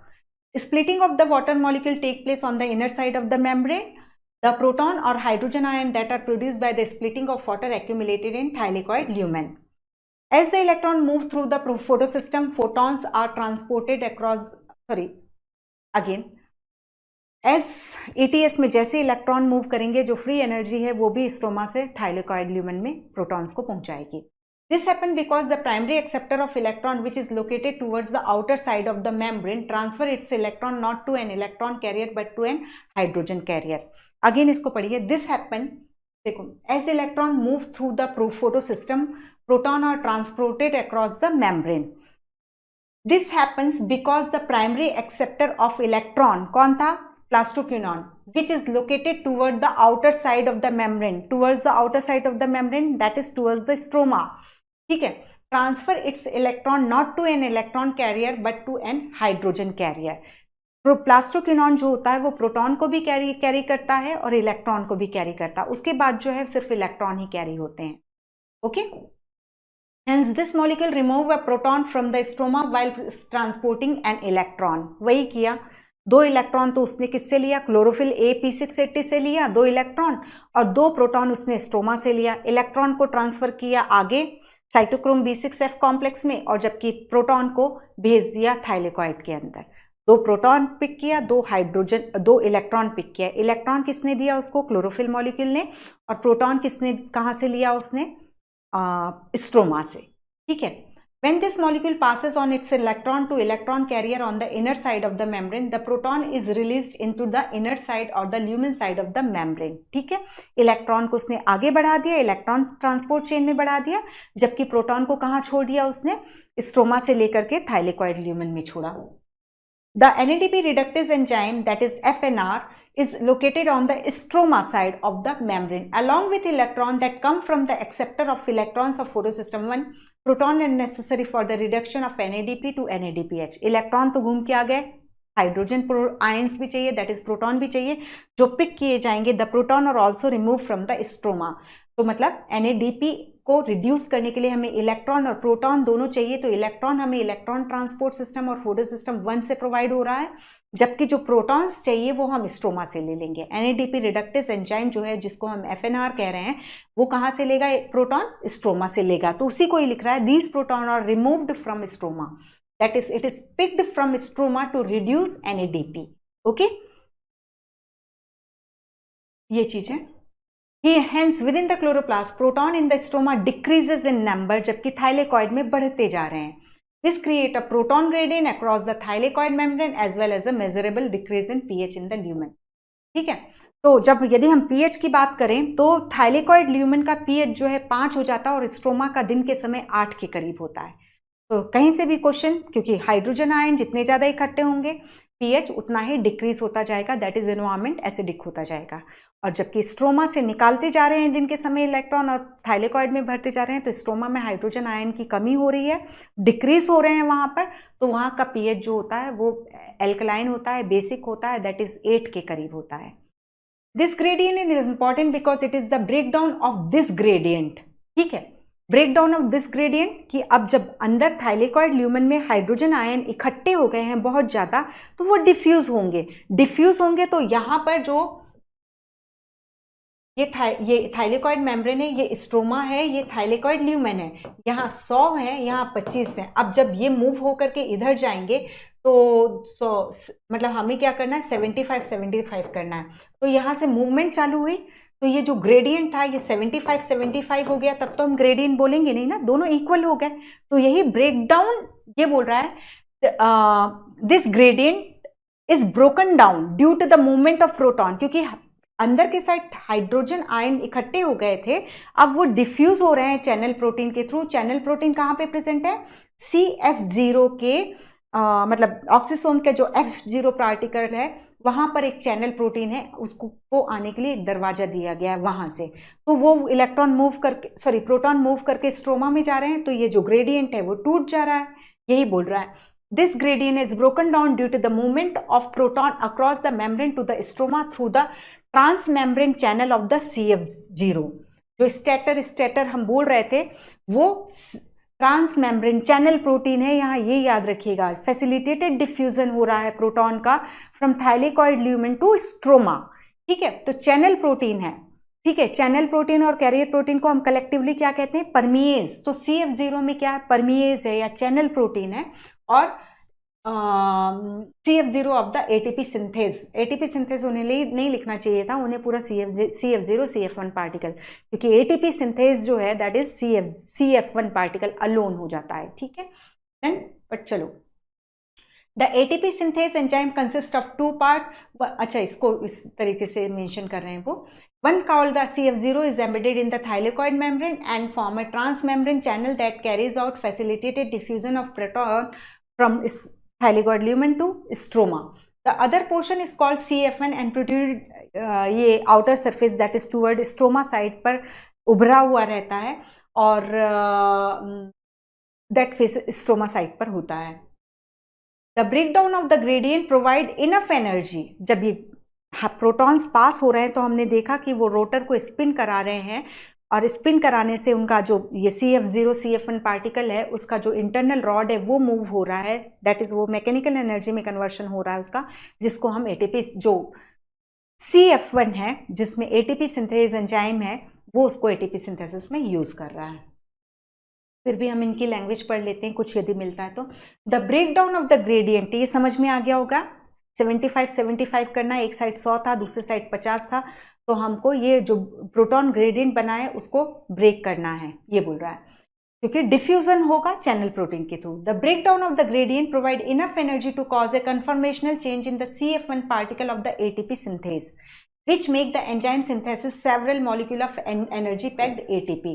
Chemiosmosis require a membrane। अब chemiosmosis के लिए requirement, ये question बन सकता है, एक membrane चाहिए जो कि थाइलेकॉइड मेम्ब्रेन काम कर रही है, एक प्रोटॉन पंप चाहिए, ठीक है, एक प्रोटॉन ग्रेडियंट चाहिए और ये ATP सिंथेस चाहिए जो कि CF1 है। Okay, energy is used to pump proton across a membrane to create a gradient और high concentration of proton within the thylakoid lumen. Energy is use to pump proton, ठीक है, तो कहाँ से हम ये जो इलेक्ट्रॉन पास हो रहा था, जो उससे एनर्जी रिलीज हो रही थी, वही एनर्जी को हम यूज कर रहे थे कि जो स्ट्रोमा में प्रोटॉन्स है उनको थाइलेकॉइड में अपने आप तो जाएंगे नहीं, पंपिंग हो रही थी। पंप यानी एनर्जी कौन दे रहा है? इलेक्ट्रॉन को एनर्जी कौन दिया? सन, ठीक है। तो हमने क्या किया था? पंप किया था स्ट्रोमा से प्रोटॉन को पंप किया था थाइलेकॉइड में। तो जब प्रोटॉन स्ट्रोमा से थाइलेकॉइड ल्यूमेन में आते हैं विथ यूज ऑफ एनर्जी आते हैं, धक्का दे करके, यानी एनर्जी यूज करके उन्हें वहां से अंदर थाइलेकॉइड ल्यूमेन में भेजा जाता है। ATP synthesis is a channel that allow diffusion of, तो ये जो CF1 और CF0 पार्टिकल है जिसे यहाँ ATP सिंथेस बोला जा रहा है, वहां पर हमने देखा था स्टेटर में एक चैनल प्रोटीन था जो उसको हाइड्रोजन आयन को अंदर आने दे रहा था, वही चीज बोल रहा है। ATP synthase has a channel that allow diffusion of proton back across the membrane, मतलब जो ये चैनल प्रोटीन है वो थाइलेकॉइड से प्रोटॉन को वापस स्ट्रोमा में भेज रहा है। एंड इस प्रोसेस में जो एनर्जी कन्वर्शन हो रहा है वो एनर्जी को यूज किया जा रहा है ATP के सिंथेसिस में।